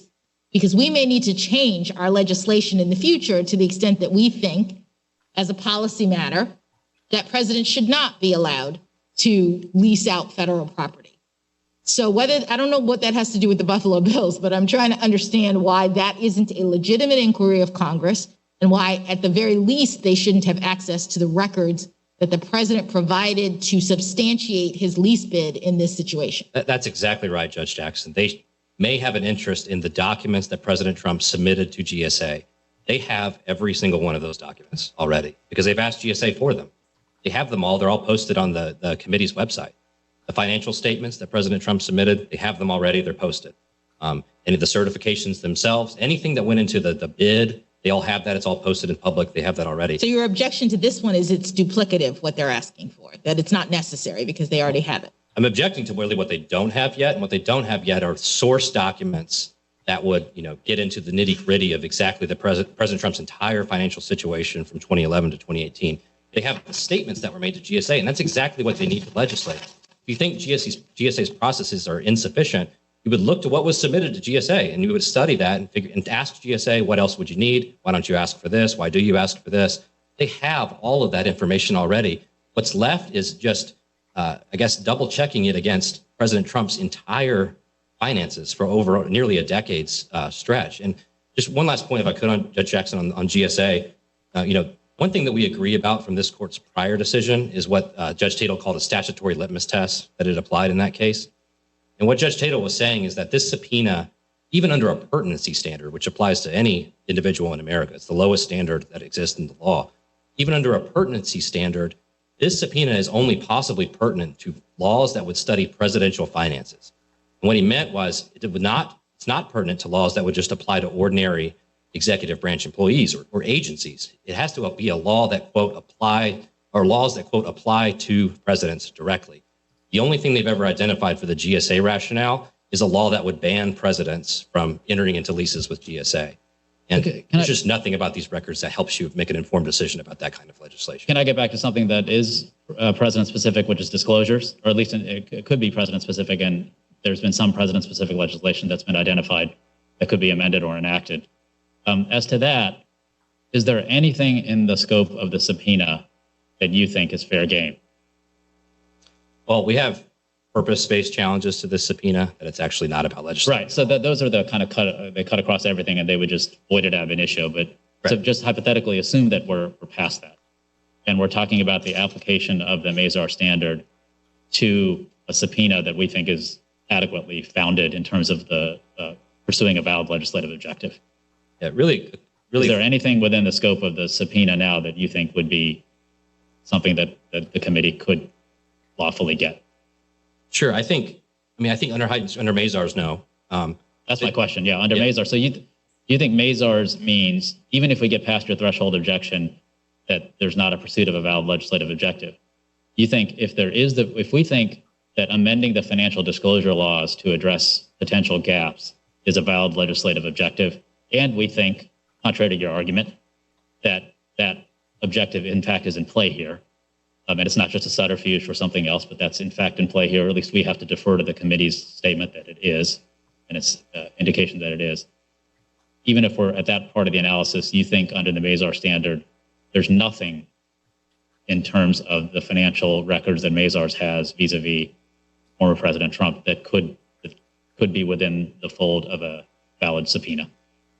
So assuming away all of that, my last argument is that we at least deserve what every former president has gotten. The only two presidents we know about who complied with compulsory process from Congress are Tyler and Adams, and both were guaranteed confidentiality. And that's the very last argument that we have, is that if this information is critical to legislating, because you need to know the exact amounts, you need to know how far back to go, you need every single detailed transaction. If that's true, you can do all that in camera. So do you think that if there were confidentiality, then the entire subpoena is fair game? I think if you've assumed away all my prior arguments, then yes, then that's what they need to legislate, but it dramatically decreases the burden on us. And this would be the first subpoena that a court has ever enforced that didn't guarantee that level of protection. Okay, so if there were confidentiality, then you think the entire subpoena is fair game vis-a-vis financial disclosures, giving away the threshold arguments that I know that you're preserving, and as you Thank should. you for that clarification. Nothing before he filled out a financial disclosure report. So 2011, 2012, 2013, certainly. Got it. So for the relevant years, if it's temporally paired back to the relevant years. Temporally paired back and paired back to the information that goes into the financial disclosure reports, not everything every jot and tittle of every transaction he's engaged in.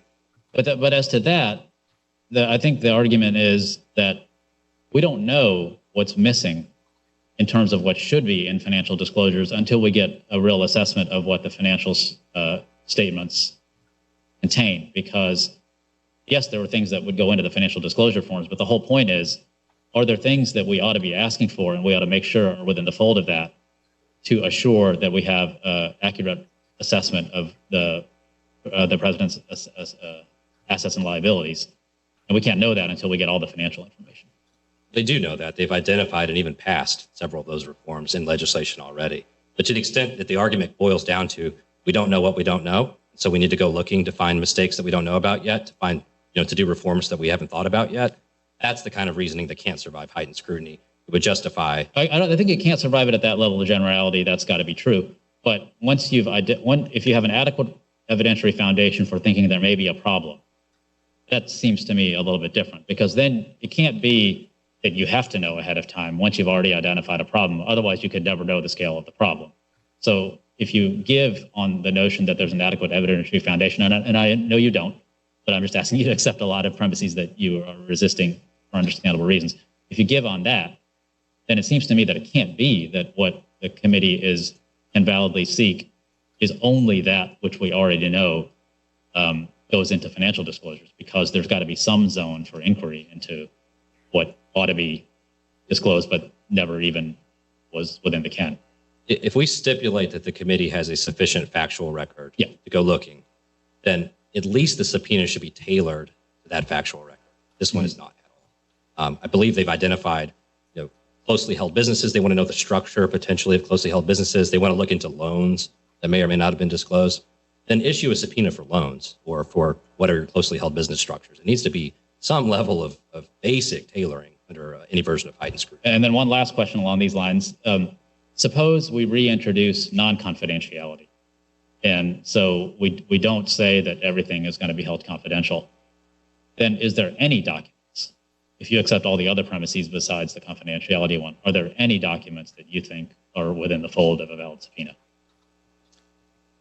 Sorry, if we assume that the documents are going to be publicly released. Exactly. Yeah. No, I think that at that point the burden on the former president is far outweighs the legislative. What is the burden? Do you mean the burden of looking at what burden comes from the lack of confidentiality? It's the violation of privacy, of confidentiality, of proprietary business information being published, to the whole world at that point. And that of course burdens us, but the burden is, of an extremely painful subpoena it increases the threat of that kind of subpoena to the incumbent. So the more you let Congress do to a former president, the more leverage they have over the current president because they can make this threat. So that doesn't immediately emerge from the language of Mazars in discussing the fourth prong, which is where burdens come into play, because the court says we've held that burdens on the president's time and attention stemming from judicial process and litigation without more generally do not cross constitutional lines. The burdens imposed by a congressional subpoena should be carefully scrutinized, but they stem from a rival political branch that has an ongoing relationship with the president. So it seems like the burdens that were foremost in the court's mind, at least, were not the ones that you're referring to now. It had to do with time and attention and burdens on the office of the president. Sure. I think they said burden. I think any kind of burden is fair game under Mazars. The opinion concludes by saying these factors are not exclusive. The opinion starts by saying the reason President Trump cares so much about these documents is how sensitive they are. I think the court understood the dynamics at play and didn't think, it wasn't concerned that President Trump was going to have to participate or thumb through the documents himself. They belong to a third-party accountant, which the court acknowledged but said is irrelevant to understanding the separation of powers dynamics. But he was a sitting president at the time it came down. The subpoena originally came down. He was, and how it applies to a former president is an open question. I think in the other case, the federal tax returns case, my friends at the Justice Department said we're on the frontier of the law here. It's a tough question, but the reasoning and the principles in Mazars, we think, point towards applying heightened scrutiny here as well. And this subpoena, which of course was drafted at a time when the House never imagined any kind of test like this would apply, fails that standard. Well, of course, the Supreme Court was not solicitous to a former president's concern about the burden on his ability to carry out his duties while president. Isn't that correct? Correct. But it wasn't not concerned. Excuse me. It wasn't a case about a former president. Well, Clinton v. Jones, all right, the court rejected that argument that the president had presented. So I think just Chief Judge's comment about you have to look at Mazars in terms of whether it was discussing the first factor as opposed to the fourth factor. All right, because the Supreme Court, I didn't read Mazars to reject its previous view of what it meant with regard to the fourth factor in terms of burdens, even while the president is still in office. Am I incorrect? I don't think I dispute any of that, Judge Rogers. I would note, though, that this type of burden, the court did talk about the institutional advantages, getting to check for the long-term interest, and then if you're upsetting the balance between the branches. And if you look at DOJ's last amicus brief in this case, this is a point they agree with us on, is that this kind of subpoena, even though it doesn't require the president to do very much himself, because of the disclosure burdens, is burdensome in the sense that Mazars meant.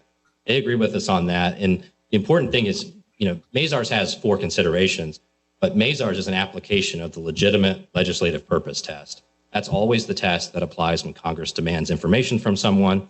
The question is just, what level of rigor are you going to apply when you apply that test? Mazars said, here's 4 considerations that you should apply to balance the interest. And we think, Judge Mehta we disagree with him, but he made a reasonable conclusion that if the separation of powers concerns are lower here, then maybe I should just play a lower version of that same scrutiny. But the test is the test. It's a legitimate legislative purpose test. When we think in these circumstances where the subpoena was issued while he was president, because he was president, to study legislation that would restrict the president, the separation of powers concerns here have faded very little, if at all. Thank you, counsel. Let me make sure my colleagues don't have additional questions for you. At this time, we'll give you some time for rebuttal. We'll hear from the committee now. Mr. Letter.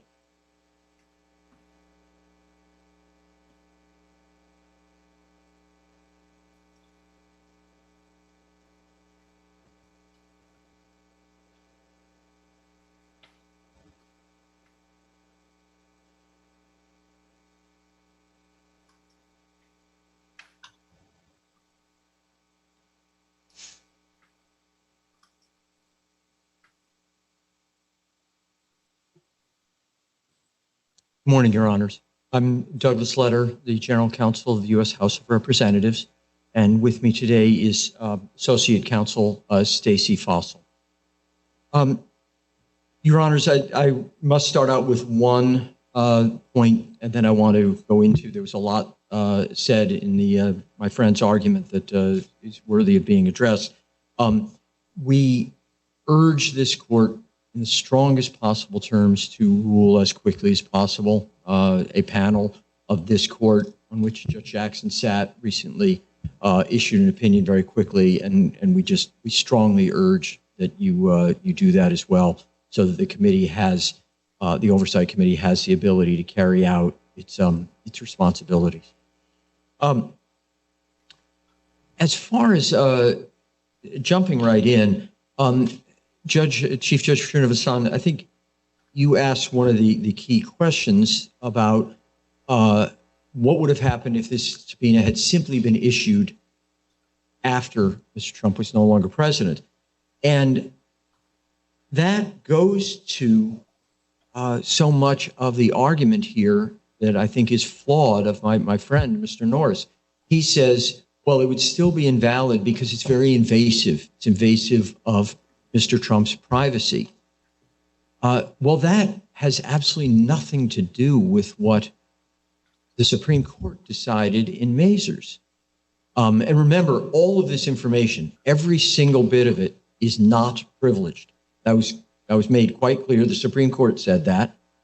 Not only no executive privilege, there's no accountant-client privilege, et cetera. So there's no privileges. In fact, many of these are corporate records. So but again, that had absolutely nothing to do with Mazars. Mazars, as you know, and I think your questions indicate you clearly know, had to do with what the Supreme Court viewed as very significant separation of powers issues.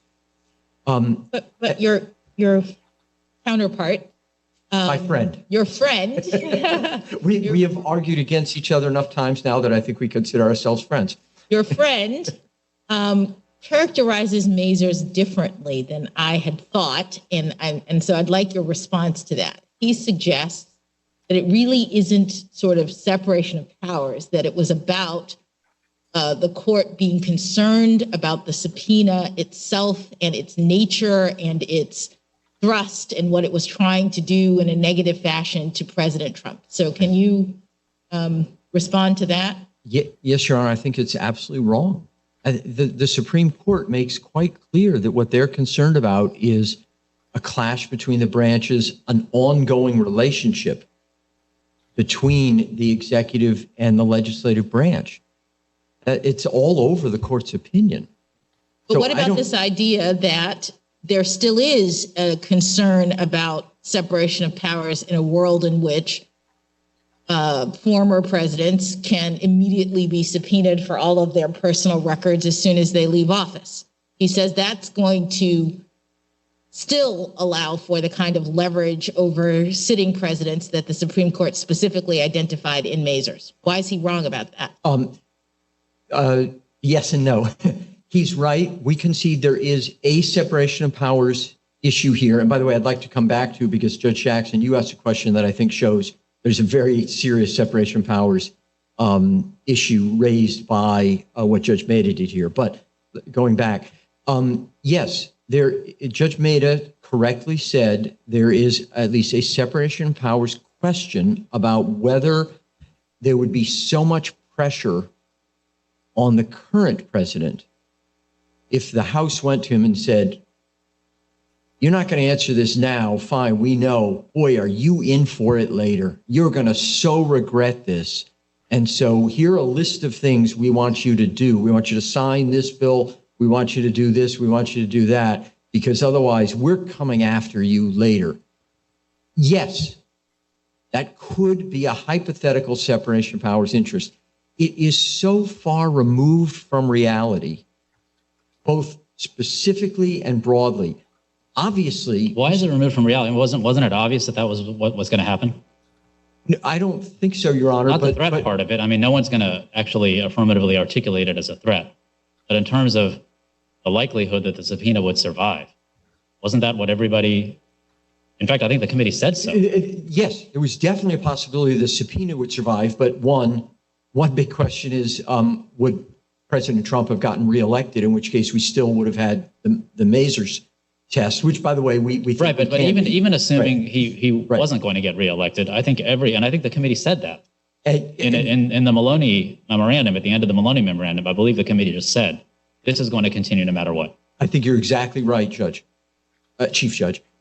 And so the question, though, is, did it have an impact on the presidency?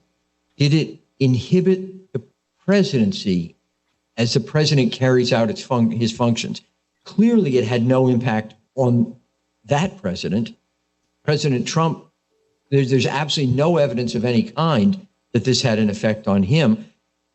It's very difficult. Well, I don't know what you mean by that, because if you mean that there's no evidence that had an impact because he resisted, right? Well, sure, but that's never the question. I mean, the fact that somebody actually resists doesn't mean that it doesn't have an effect on the presidency. Oh, I think so. If there was an actual affirmative threat and somebody didn't give way in the face of the threat, you wouldn't say that there's no problem with the threat because the person resisted it. Oh, I think if you were talking about the test here, which is, does this have an impact on the president's ability to do his job? But Mr. Letter, I didn't think that was where you were going at all. I thought your response to Chief Judge Srinivasan's question was that this wasn't about trying to get President Trump to do anything while he was in office, that this was about the legislature believing that it had a factual basis for making legislative changes arising out of some of the conduct that they saw going on in the White House. You're exactly right, and I was going there next. No, that's exactly right. But I think it is both. Is to say, did this in some way intrude on or disturb the presidency? That's one question.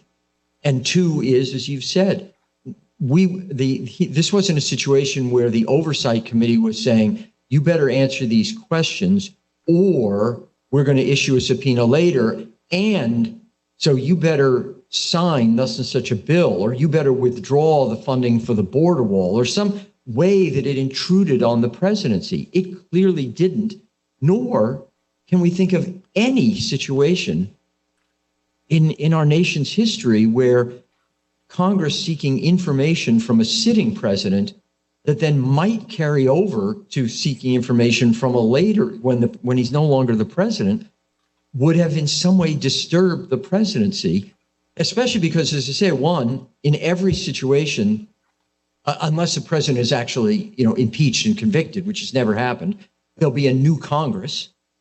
So one question is, will this actually be a real threat?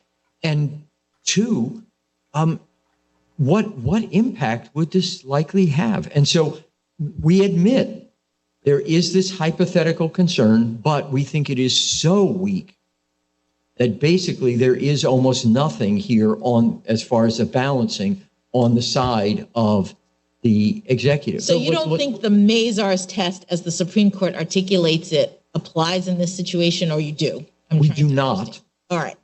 And if I could right there, my friend said, well, the DOJ does. Remember, as we pointed out to you, the most recent OLC, Office of Legal Counsel opinion makes clear that if it applies, it's in the weakest, an extremely weak way. And then that was reiterated. So the way the litigation would unfold then is the minute that the president leaves office, it's a pending case. Let's say the Court of Appeals issues a ruling that's predicated on the fact of a sitting president. The president departs office, and the ruling goes against you. Then the court, what happens? The court's decision is wrong because it was under a standard that immediately gets turned off because the president has left office.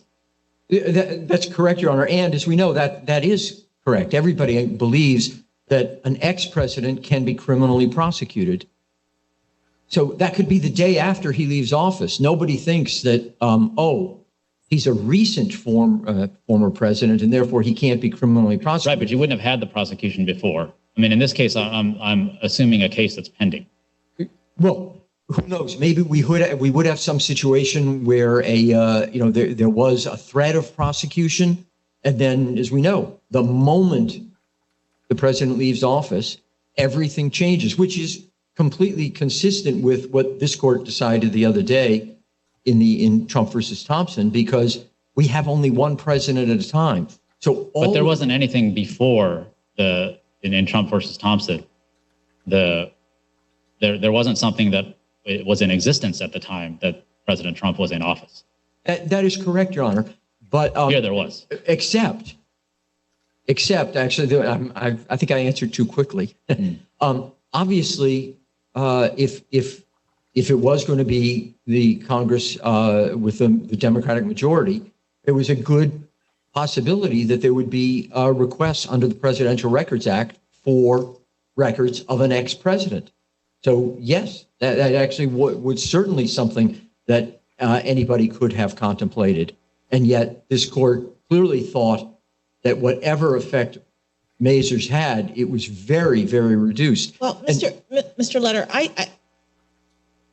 I understand very well what President Trump is saying, and there's a concern, I think, a legitimate concern that arises in the current situation with respect to the financial disclosure and ethics goal. So we were talking about the three tracks. Assuming for a second that Mazars' Supreme Court test applies, this subpoena is so broad. It says it seeks access to this president's personal financial information in a way that I see could certainly be relevant to the goal of finding something that could prompt legislative changes in the financial disclosure realm. But it seems as though the Supreme Court's test requires that it be necessary, not just relevant. I think that's, am I wrong about that being the thrust of the heightened test? Let's start there. Your Honor, I don't remember the Mazars' opinion saying information has to be necessary. I don't think I don't remember that. I thought that was the first factor. I'm sorry. I thought that was the first factor, that you needed to be able to demonstrate, you as the House, that you had to rely on this president's information, that you couldn't get it anywhere else in order to be able to legislate. Does the asserted what I have written down, does the asserted legislative purpose warrant the step of involving the president in his papers? Can other sources reasonably provide them? No case studies are allowed. And so if the Mazars test applies, we easily meet that, because what we're doing here is the Oversight Committee is looking to see what changes should be made regarding financial disclosure forms in general, but more particularly involving president, and particularly involving a president in this kind of situation. But what worries me, Mr. Letter, is that it seems as though Congress could define its goal in such a way that it would make it obvious that the president's records would be necessary when really the committee is just undertaking a fishing expedition. So suppose the committee says, we suspect that the president may have done something wrong in an area related to our legislative purview, and we want all of his personal records to figure out what he's done so that we can legislate to prevent that wrong thing from happening in the future. Are you suggesting that under Mazars' heightened standard, that would be okay? If I'm understanding your hypothetical correctly, Judge Jackson, that would be problematic. If it is just, gosh, this man must have done something wrong, so let's try to figure out what it is. That's nowhere near this case. Why not, with respect to the financial disclosure issue? Yeah, so first look at, well, as we know, the Office of Government Ethics said that as president, Mr. Trump filed forms that were wrong, misleading. Second, we have the testimony of Mr. Cohen. I know he's convicted of lying, but he still said this. Not just did he say it, he produced documents that show it. In addition, look at pages 418 and 419, Joint Appendix 418 and 419. That's where Chairwoman Maloney is explaining her rationale here for the subpoena, which, by the way, I kept wanting to say, remember, there is a new subpoena, which is what is before the court now, only issued after his presidency. That makes absolutely clear that there is so much smoke here.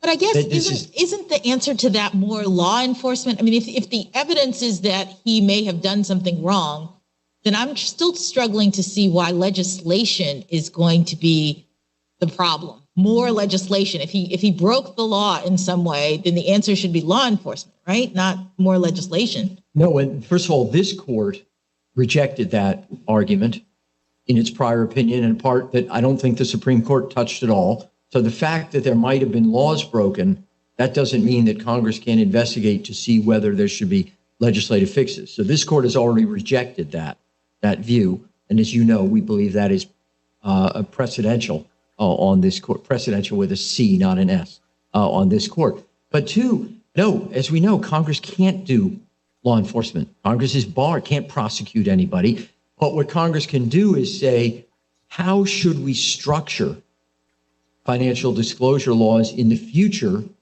to take care of this problem, which I'm going to link then to other problems in a moment. And this is something that I think is completely lost in my friend's argument. The Oversight Committee knows they're dealing with a president. So they say, we have to be very careful. But they're not careful in the subpoena. His argument is the subpoena says, give us everything. There's no tailoring in the subpoena concerning we're interested in this particular issue, so give us records about that thing. Well, because remember, Judge Maida broke it down into, financial disclosure, GSA list, emoluments, but the committee is looking at all three. The committee broke that down. I'm sorry? He didn't invent that. The committee broke it down that way. Right, but what I'm saying, but they're not three separate things that have nothing to do with each other. They overlap immensely. So, for example, if you need to find out for both a conflict of interest purposes and the GSA, both three things, and the GSA lease and emoluments, what was Mr. Trump's financial situation before he was president? Because, just taking some example, and again, this is discussed at great length in Chairwoman Maloney's memo, but suppose there has been a debt restructuring in 2015 involving Deutsche Bank or some other foreign entity. If all you look at is 2017, it may be that looks totally fine if you're just looking at the situation in 2017. But if you look back and you realize, wait a minute.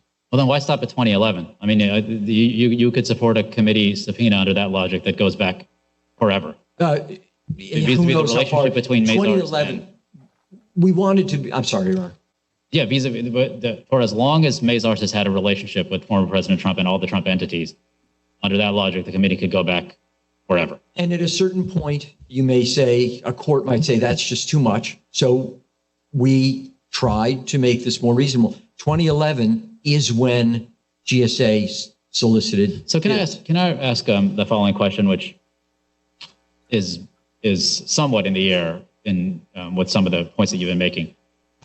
Part of what's going on here as a predicate for the committee's inquiry is that this president had historically complicated financial arrangements that we just have a hard time getting a handle on. Yes.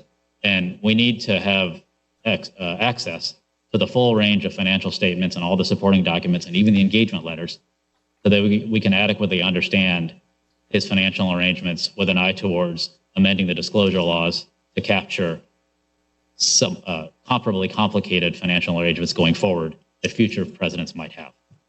Because we're not talking now any longer about ferreting out potential wrongdoing in the committee's mind by former President Trump. We're talking about the extent to which that informs legislation prospectively that could inform how we configure the disclosure laws for future presidents. Yes. So the more it seems like President Trump's financial arrangements were historically complicated and multi-layered and unique, the less it seems like that information is going to be relevant to predicting what a future president might present. So there's something to the notion that what the Mazars standard is designed to do is to ferret out what's a valid legislative objective and pursuit of a valid legislative objective from, as distinguished from an invalid legislative objective of exposing wrongdoing for the sake of exposure. And if the way that the inquiry works is this is highly, highly, highly unique, we want to explore it all, even though it may well never come up again, then it starts to look like, well, why look into that highly, highly, highly unique situation to inform future circumstances that are very, very unlikely to present those kinds of considerations again? All very fair points, Your Honor. A couple of answers, though. One, I'm not certain. I think it was at one point we had 3 billionaires who were had announced that they were running for president in the 2020 election. So President Trump was certainly unique from what came before because. Well, then you can get the information from any of those other billionaires. I mean, who wouldn't have been a sitting president when the subpoena was. No, but my point is, had one of them been elected, it's not that, oh my, this would never happen again. No, but I think part of the inquiry here is, can you, under the first prong, if other sources could reasonably provide Congress the information it needs. And I think part of the point that Judge Mehta was making with respect to this is, well, there are other places you can look at complicated financial arrangements, including other billionaires and other people who I wouldn't immediately understand, but their arrangements, but I could be helped through that. Right. By looking at somebody other than who was somebody who was then a sitting president at the time the subpoena was issued and is now a former president. And the problem with that, first of all, again, we're dealing with somebody who is not the president. I know Mr. Norris wants you to ignore that, but you cannot, and that's what this court recognized recently. But no, the problem is we need to look at what happened with Mr. Trump. It's not just what might happen, for instance, with Mr. Bloomberg, because, for example, we know we have lots of smoke that there were serious problems that could have gone to major national security concerns because of Mr. Trump's financial interests with, for example, Saudi Arabia, Turkey, and Russia.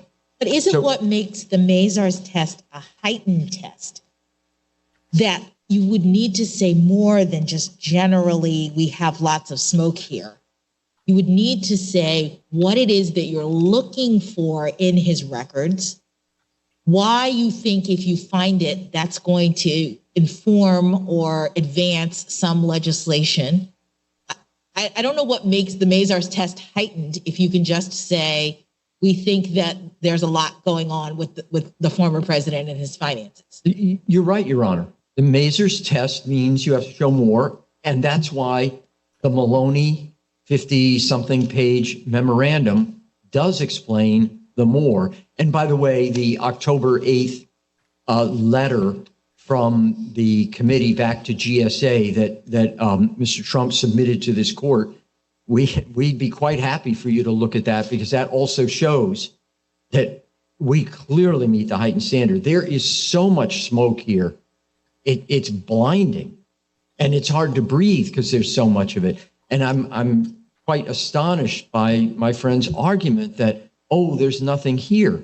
There's page after page that Chairwoman Maloney explains of problems. And so then Mr. Norris said, well, ask GSA.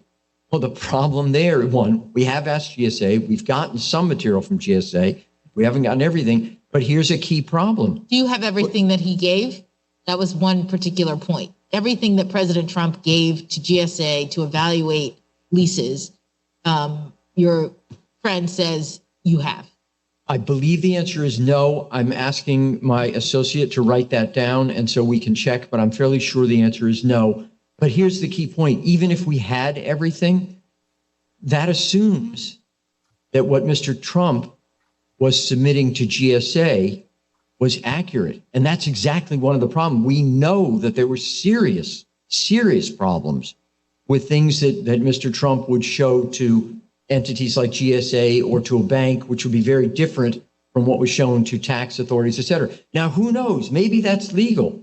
It may very well be. I'm not saying it isn't. What I'm saying is there clearly is enough that we would want to, for example, should we say that a financial disclosure must include what you have submitted to a government entity before, and it must be consistent with generally accepted accounting principles, because it appears that what was submitted to GSA was not, even though I think GSA required it, but it appears it was not. So that's one of the reasons we want to talk to, see what Mazars has. Mazars is the accountant. So we want to know, when Mr. Trump hired you, retained you, what were the terms? Were you supposed to were you a pass-through basically? Or were you supposed to employ GAAP to see whether this is an accurate portrayal or not? And again, there is a massive amount of smoke here. Can I ask you, shouldn't the subpoena say some of this? In other words, if there are particular kinds of documents, if there are particular reasons why, I'm just a little concerned that the subpoena is so broad that we have these memos coming shortly before or after that sort of talks about it and tries to put it into context. But wouldn't part of the Mazars test be to ensure that the subpoena itself is capturing the kinds of things you're talking about? We're looking for, I was actually surprised when I looked at the subpoena in conjunction with the memo, because I had expected that the subpoena itself would have these categories. For example, these tracks. We are interested in GSA financial disclosures and emoluments with respect to GSA. I'd like to see records 1 through 50. That's not the subpoena. And so the subpoena raises a question about whether what's really going on here is more of the kind of dragnet fishing expedition that we all agree the Supreme Court says you can't do. The Supreme Court said you can't do to a sitting president. Again, remember, our argument is Mazars does not apply, and it's a very, very strong argument, and it's extremely close to what this court has recently said. But wholly aside from that, Your Honor, I think you're assuming that we know a lot more than we do. You're assuming that we know that the financial statement submitted to thus and such on thus and such of a date is something we should be looking at.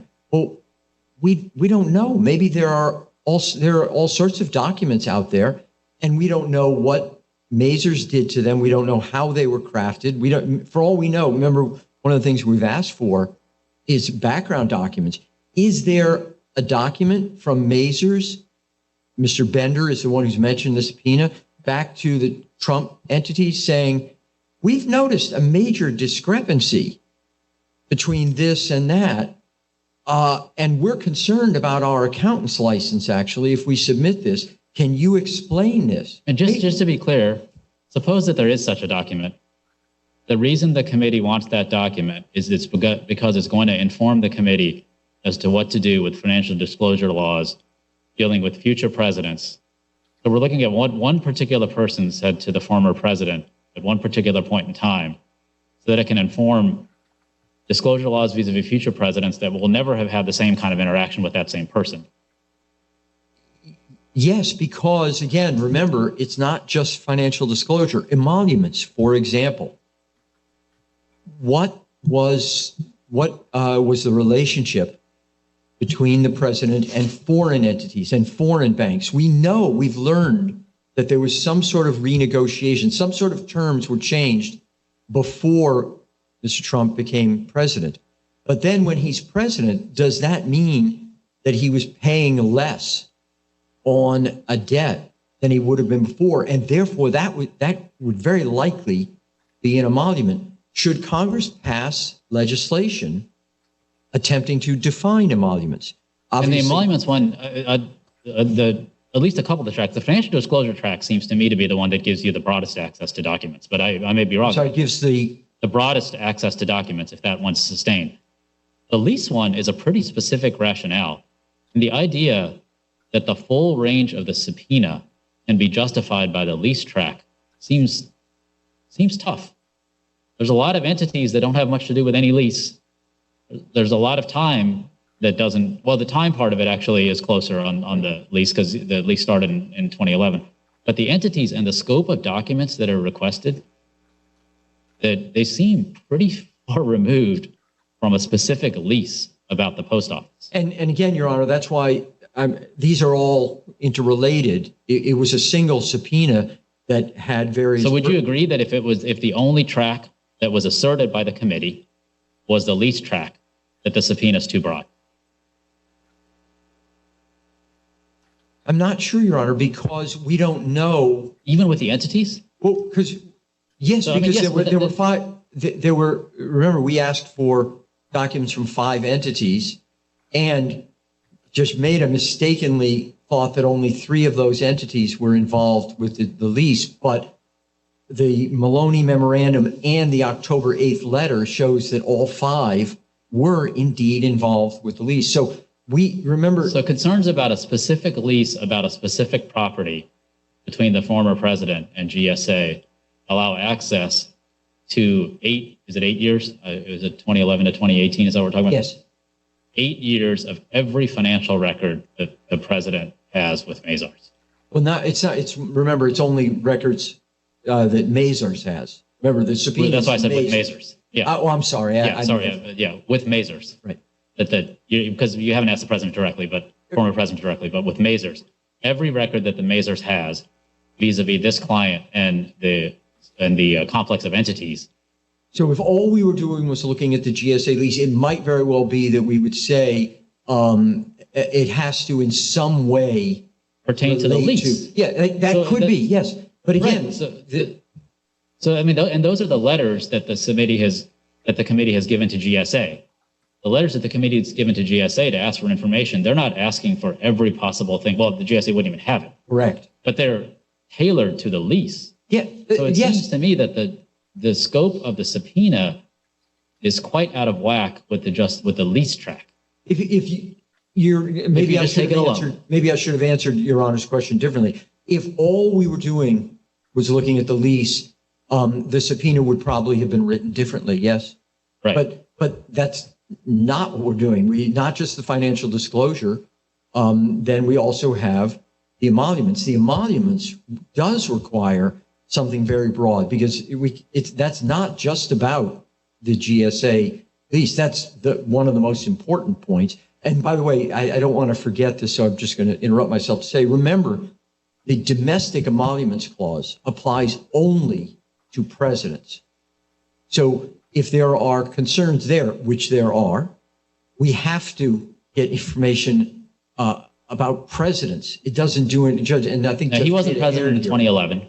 I'm sorry? He wasn't president in 2011. Correct. But that's when, as I said before, what Chairwoman Maloney points out is there are so many interconnections and complexities as far as what Mr. Trump has done with his various entities that we need to see what's the relationship between them. And we need to see, I repeat, if some sort of financial arrangement with a bank, a foreign bank, was renegotiated in 2014 or 15, that very well could mean an emolument in 2017 or 18. So we would need to go back some years to look to see this stuff. Can you just take a moment to talk about remedy? So About remedy. There's remedy? By remedy, I mean, if, excuse me, I apologize. No, I apologize. I know I'm having trouble through the mask. I apologize. So if we disagree with aspects of your argument and the result is that we think that some parts of the subpoena or some tracks are okay and others aren't, sort of along the lines of what Judge Mehta did, is it your position that we have the power to tailor the subpoena or to just cut off those parts and say the other part is enforceable? Do we have to apply some sort of severability analysis? How do we go about thinking about that? Yes, is the basic answer. Yes, there's no law that we're aware of that you can't or shouldn't say, like Judge Mehta did. We think he drew the wrong lines, but we think you would say 2017, he was wrong. But if you think that 2011 or 12 is too far, even despite the documents that we have submitted, yes, there would be no reason at all to void the entire subpoena. This is not a criminal case, which is what my friend Mr. Norris has been relying on, criminal cases. And again, we're aware of no reason why it wouldn't be. Well, would the criteria at least have to be somewhere in the subpoena? I mean, for example, suppose the committee issued a subpoena that says, we want every document that Mazars has that's associated with former President, well, then sitting President Trump and all the Trump entities. And we recognize it might be a little bit broad, but then a court can go through and figure out what the scope of the subpoena should be. I don't think we would ever do that. But if you did, if you actually issued that, I don't think you would say the last part, but you might issue a subpoena that's that broad and then leave it up to a court to narrow it. Is that what a court's supposed to do, is to figure out, okay, there's a really broad subpoena, and what we're going to do is just narrow it to what we think the committee could have permissibly done? Your Honor, there's a presumption of regularity that applies to Congress as well. I can't imagine that Congress would ever say, look, let's just send a really broad, an overbroad subpoena, and if there's a problem, the courts will figure it out. He's not talking about the intent. He's not talking about the intent. He's talking about the power of the court. Right. Is it up to the court to craft a subpoena that the committee did not? Yes, but, and this gets back to the separation of powers issue. Remember, it's in general not the job of this court to be rewriting subpoenas. Just like, for instance, if you said to me, hey, Mr. Letter, we really want a supplemental brief on X, I wouldn't even dream of saying, no, the House of Representatives, I'm telling you, you don't need that. How dare you shouldn't ask that. I don't understand your argument, Mr. Letter. So maybe I misheard you. You have the authority to cut back on a subpoena. But remember, you should do that only when it is clear that it is something that is beyond the power of Congress to request in a subpoena. Remember the. Well, that's right. So, I mean, everybody, I think, accepts that premise, which is that you have to be wrong on the scope of the subpoena to begin with before we can talk about narrowing it. Right. But in terms of the court's obligation to narrow, I'm not even assuming bad faith on the part of the committee. Let's just suppose the committee in very good faith says, we think that our prerogatives, legislative prerogatives, support looking at every document that Mazars had that's connected to former President, then sitting President Trump, now former President Trump, and all the Trump entities. But it's possible the court's going to disagree with us. And if a court does disagree with us, then the court can just narrow the subpoena to what's permissible. Would that be okay? Is that what a court is supposed to do? When you say would it be okay, would it be within the power of the court? I'd say yes. As opposed to saying the court should strike it down and let us be the one to come back and tailor it and make it consistent with what the court says is lawful legislative authority? I would say no, because in issuing the subpoena, the House already did what it thought was appropriate and is defensible. If the court says what you did is so indefensible, it's not related or pertinent to legislation that could be had. Remember, that standard is amazingly broad. If you ruled officially. No, it's not about whether the legislation could be had. I mean, I think we're acceding to the notion that legislation in the area could be had. Yes. So it's not void because it's in pursuit of an improper objective. It's a proper objective. It's a field in which legislation could validly be enacted, or at least we can't reliably predict that it would be invalid. But the subpoena is just too broad. And then the question becomes, if the subpoena is just too broad, is it incumbent upon the court to refashion the subpoena in a way that would be valid, or is it incumbent upon the issuer of the subpoena to refashion the subpoena? Your Honor, it could vary depending upon the situation, but in this situation, I don't know why there would be any reason why you wouldn't do exactly what Judge Maida did, except, as I say, with paying, sorry to repeat it, but paying appropriate deference to, if there is, we've agreed in the hypothetical, there is legislation that can be had.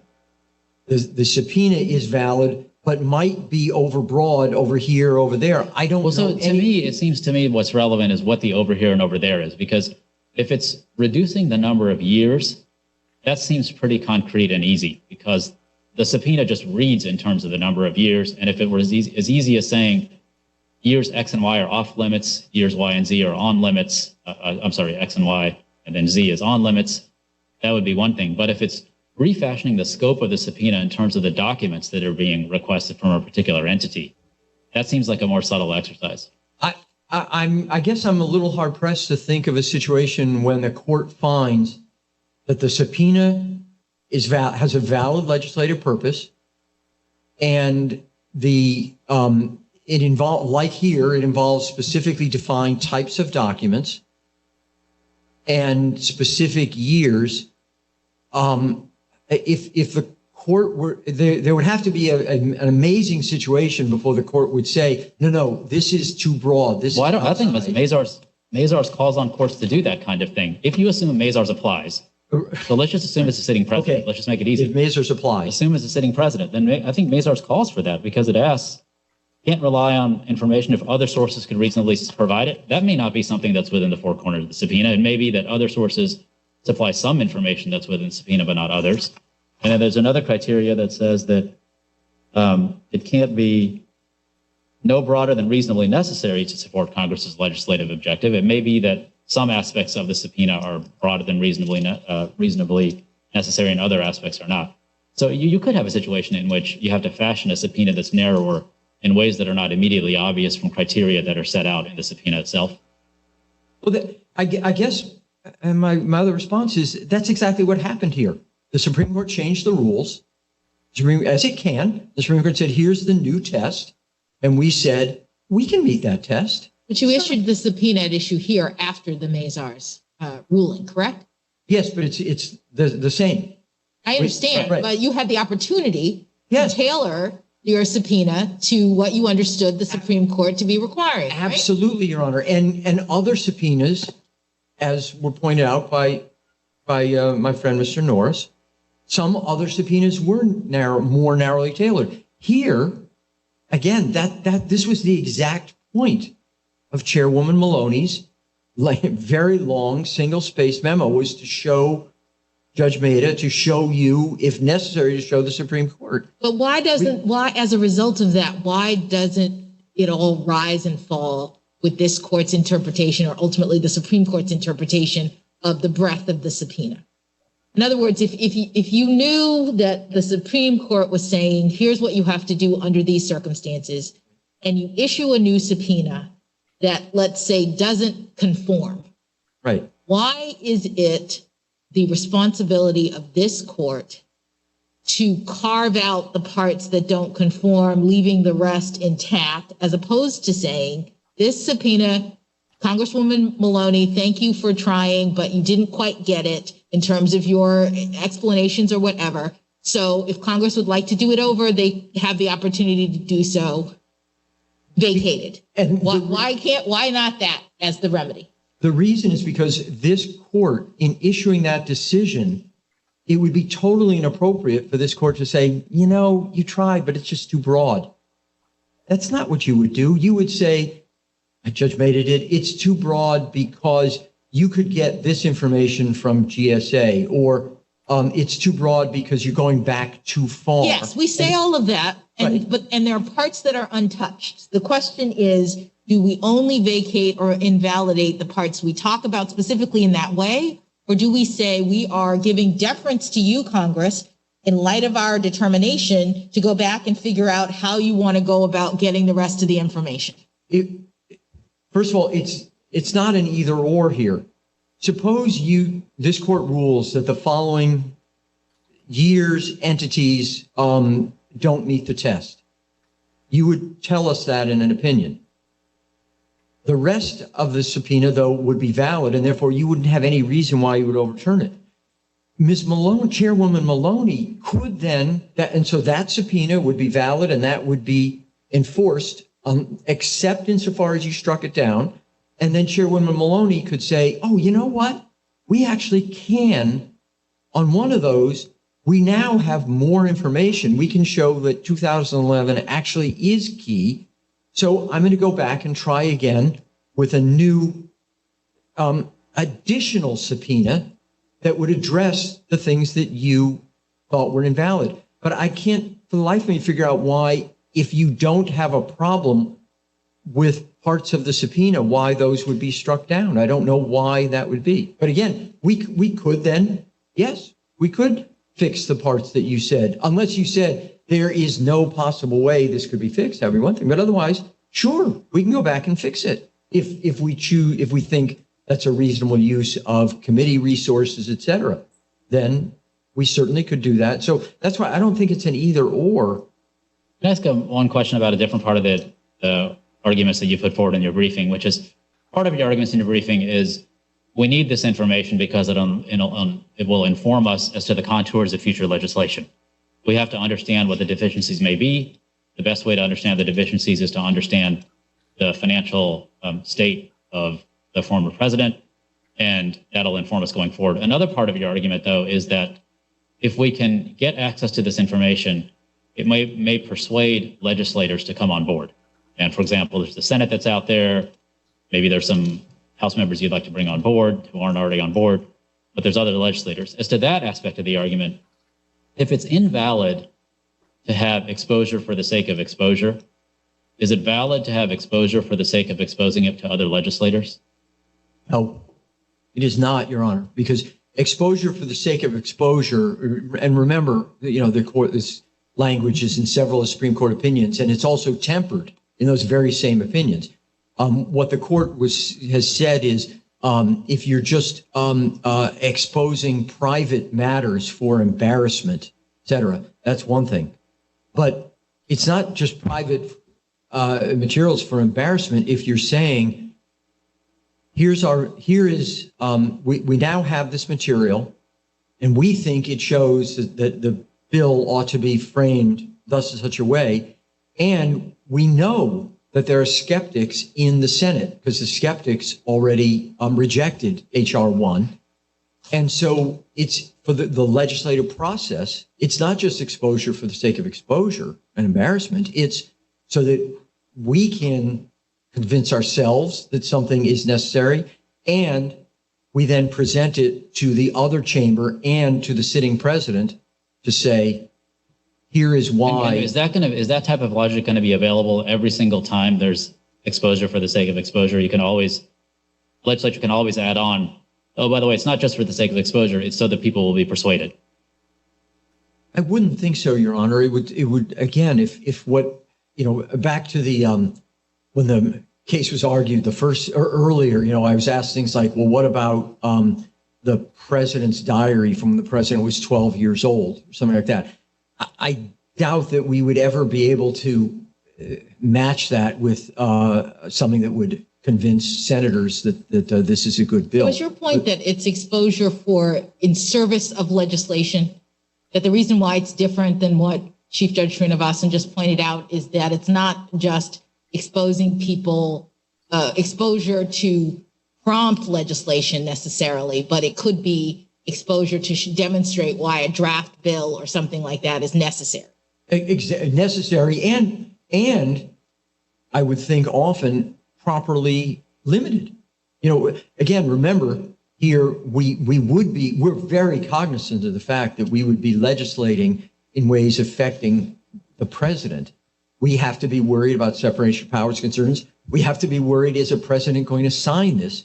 So there are ways that we might then say, okay, we originally thought it'd be a good idea to, add another provision, but the information we got just won't really support that fully, just partially. So let's leave that part out. So it's all about crafting the legislation, and it's. Can you speak to confidentiality? That seemed to be a big point that your friend brought up. Absolutely, it is a very major part of their argument, and it's wrong.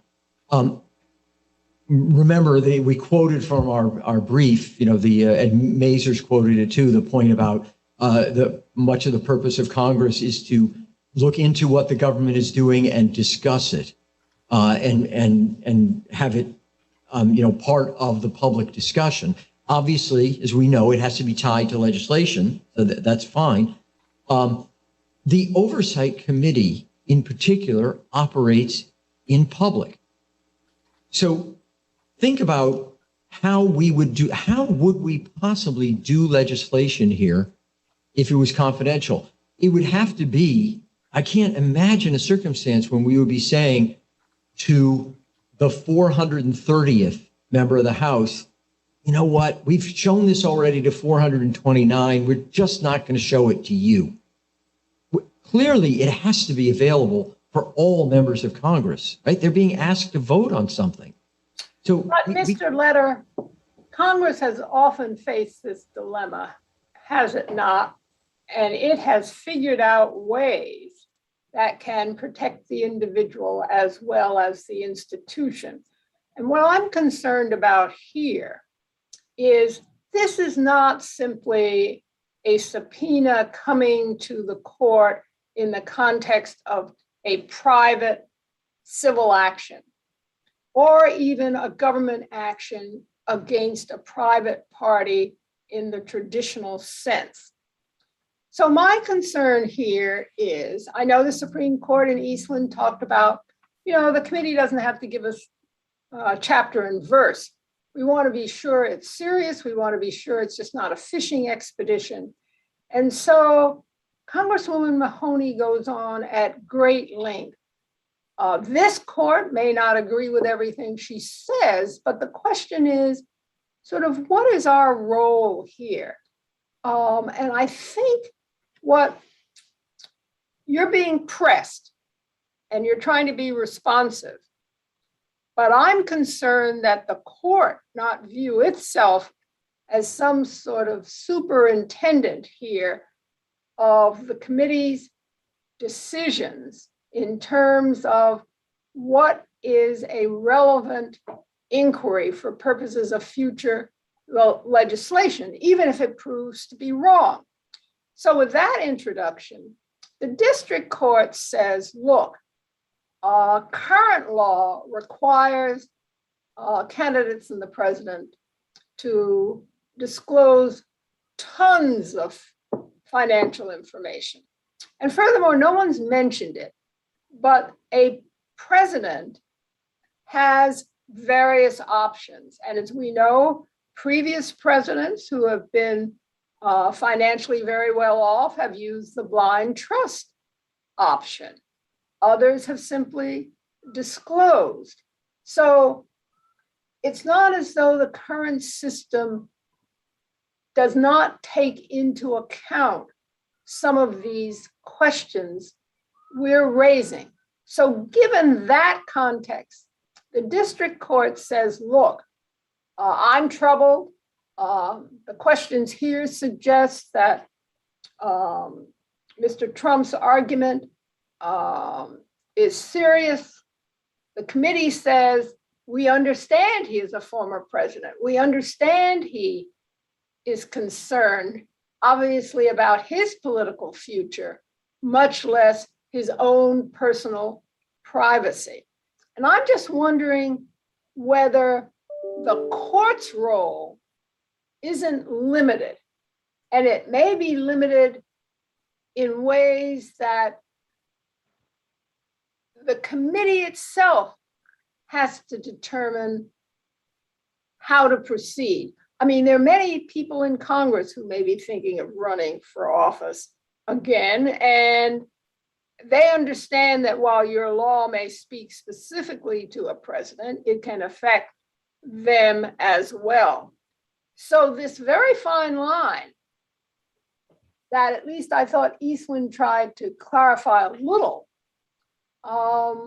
makes me nervous about this sort of very active approach where the court rewrites the committee's, well, where the one branch is rewriting the subpoena of another branch. And I want to know just how far you think our authority goes in terms of what we are concerned about in terms of not only the former president's concerns, but the ability of the House to carry out, or the Congress, to carry out its legislative responsibility. Very fine lines. And if you say the Mazars test for presidents is met here, were we to agree with that, then that is the end of our discussion. I gather you say, well, we could say, sure, for 2014 to 15, but not back to 2011, despite the explanation that you've given. Can you just discuss that a little more? Yes, I'd be happy to, Your Honor. I think there are some very important points in your question.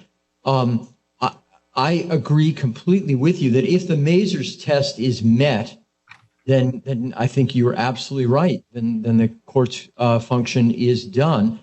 And I do think that again, one of the key points in your question is something that Judge Jackson, I believe, started the argument out with, which is this court obviously has to be very concerned about the separation of powers because it should not be supervising Congress.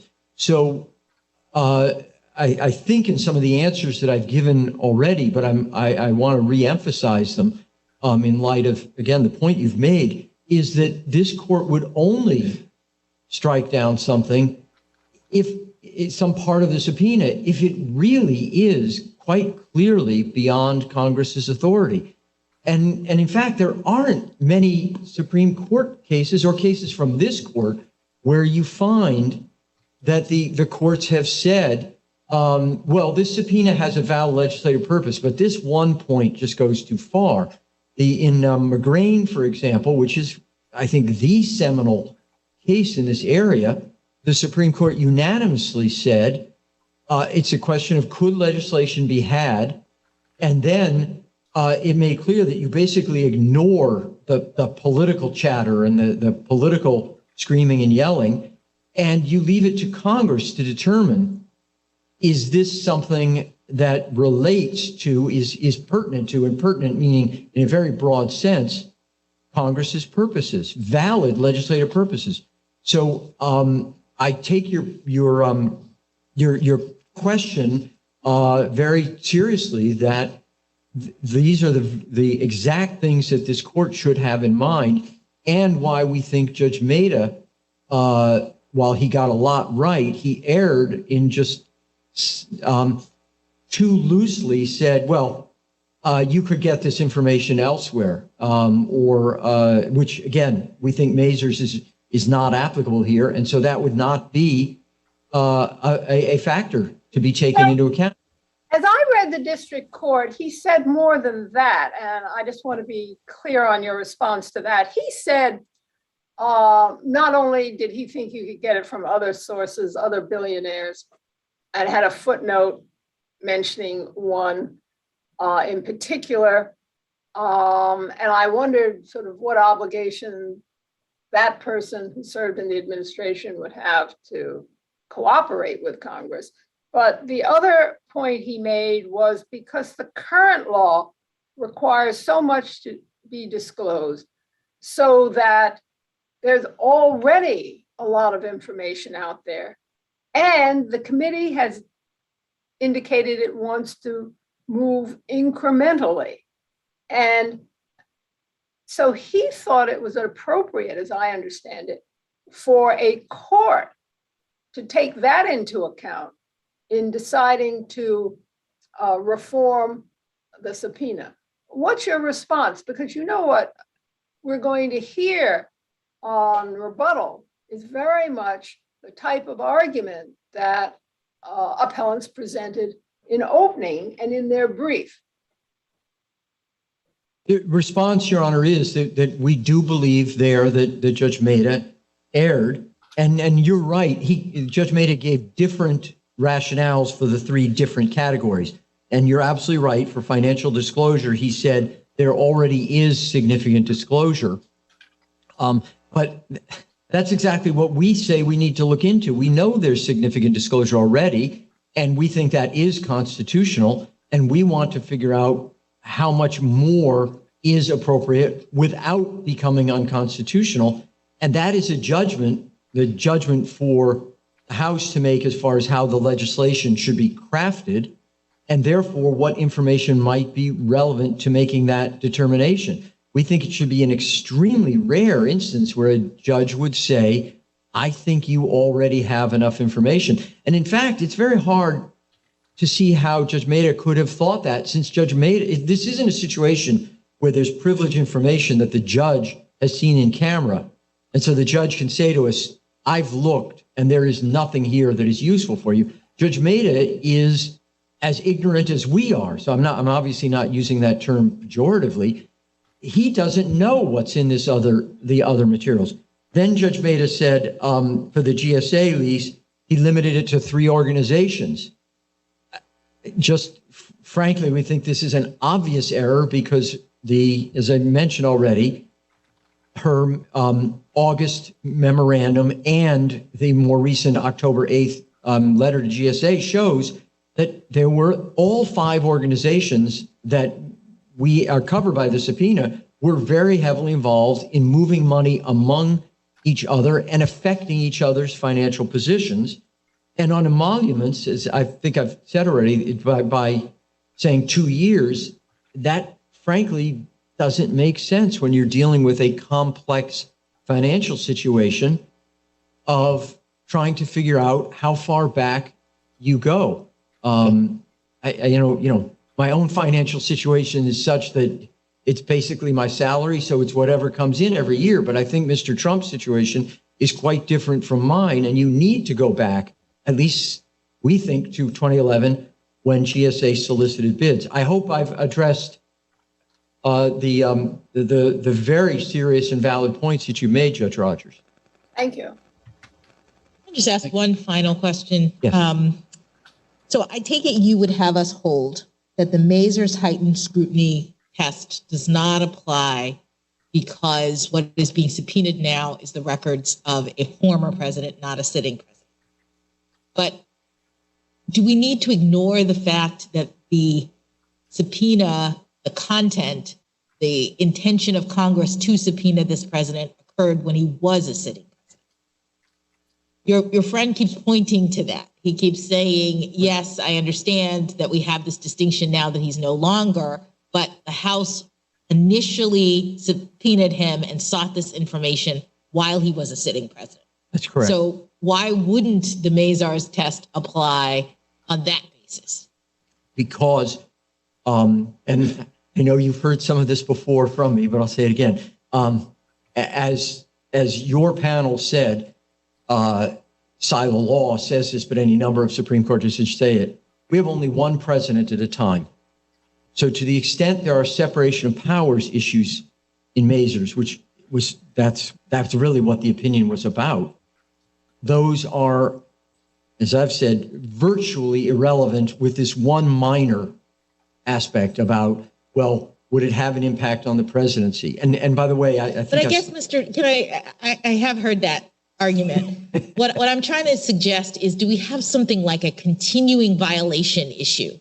This comes up in a totally separate section of the law, but the idea being, you might be right that Mazars doesn't apply if the original subpoena arrived at the president's Mar-a-Lago home after he was done. Yeah. But to the extent that it started while he was president, why shouldn't we say that notwithstanding the fact that he is no longer president today when we're ruling on this, the applicable standard should be the one that would apply to sitting presidents? And again, I come back to, and I think this was one of the early questions from Chief Judge Srinivasan. If this subpoena had come in today, would there be any problem? And I think the answer is obviously not. But and it is because the Constitution does draw a clear line between a president and an ex-president. An ex-president is somebody who rejoins the great unwashed.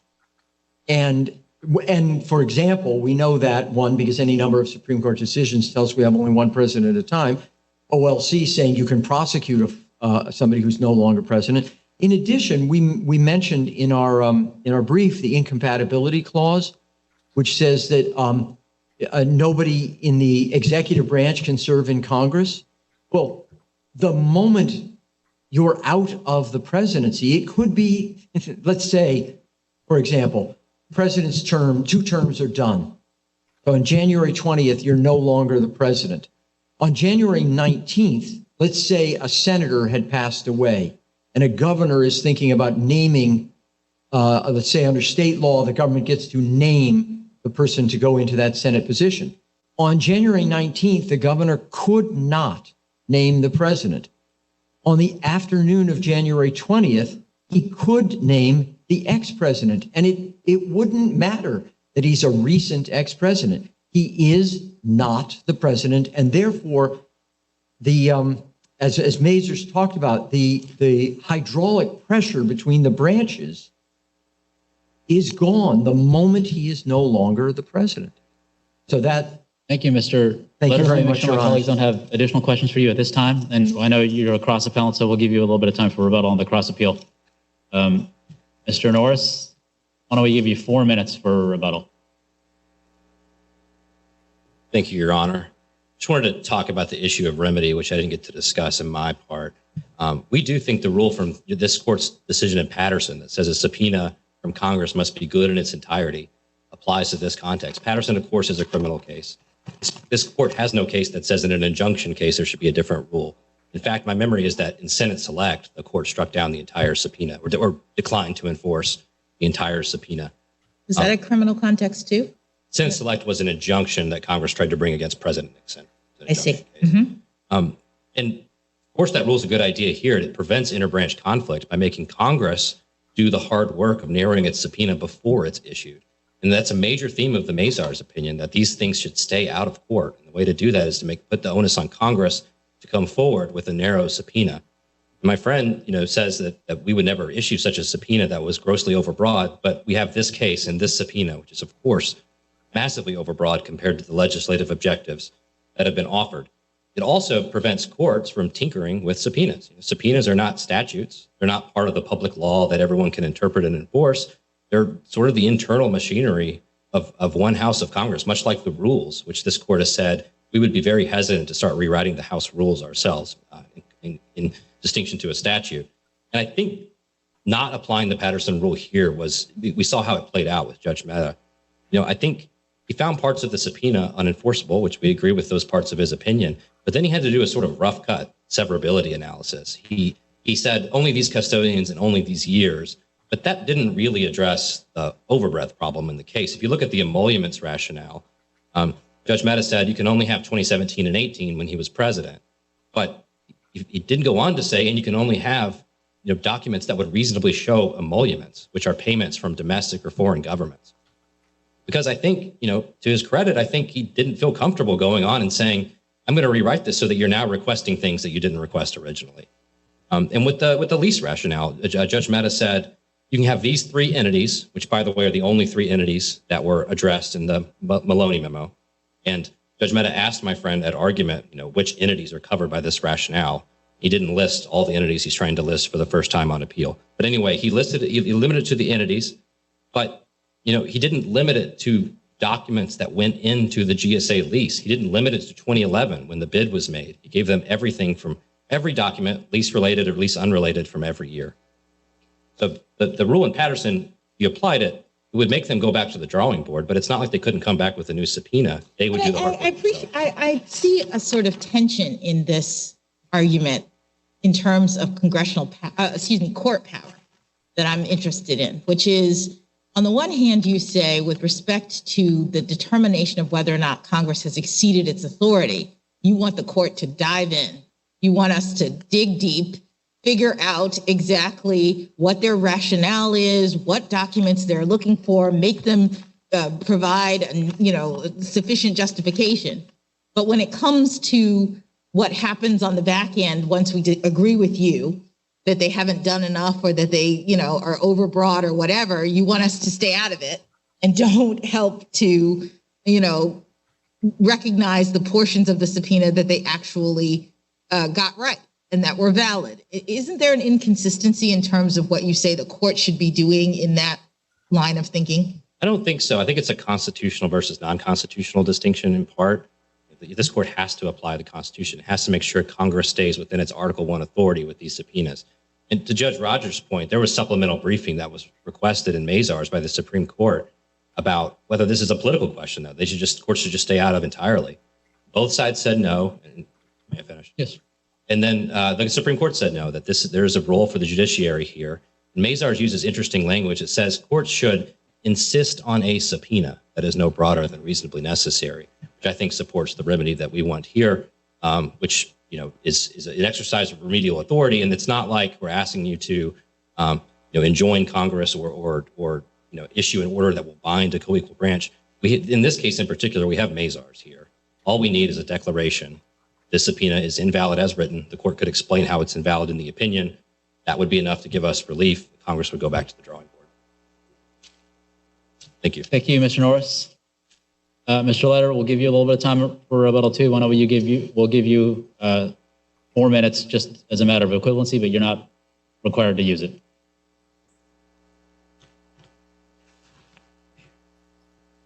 Your Honor, I feel like I spoke enough. I didn't hear anything in this rebuttal to reply to. If the court has any further questions, I'm happy to answer them. Otherwise, I thank you for your time.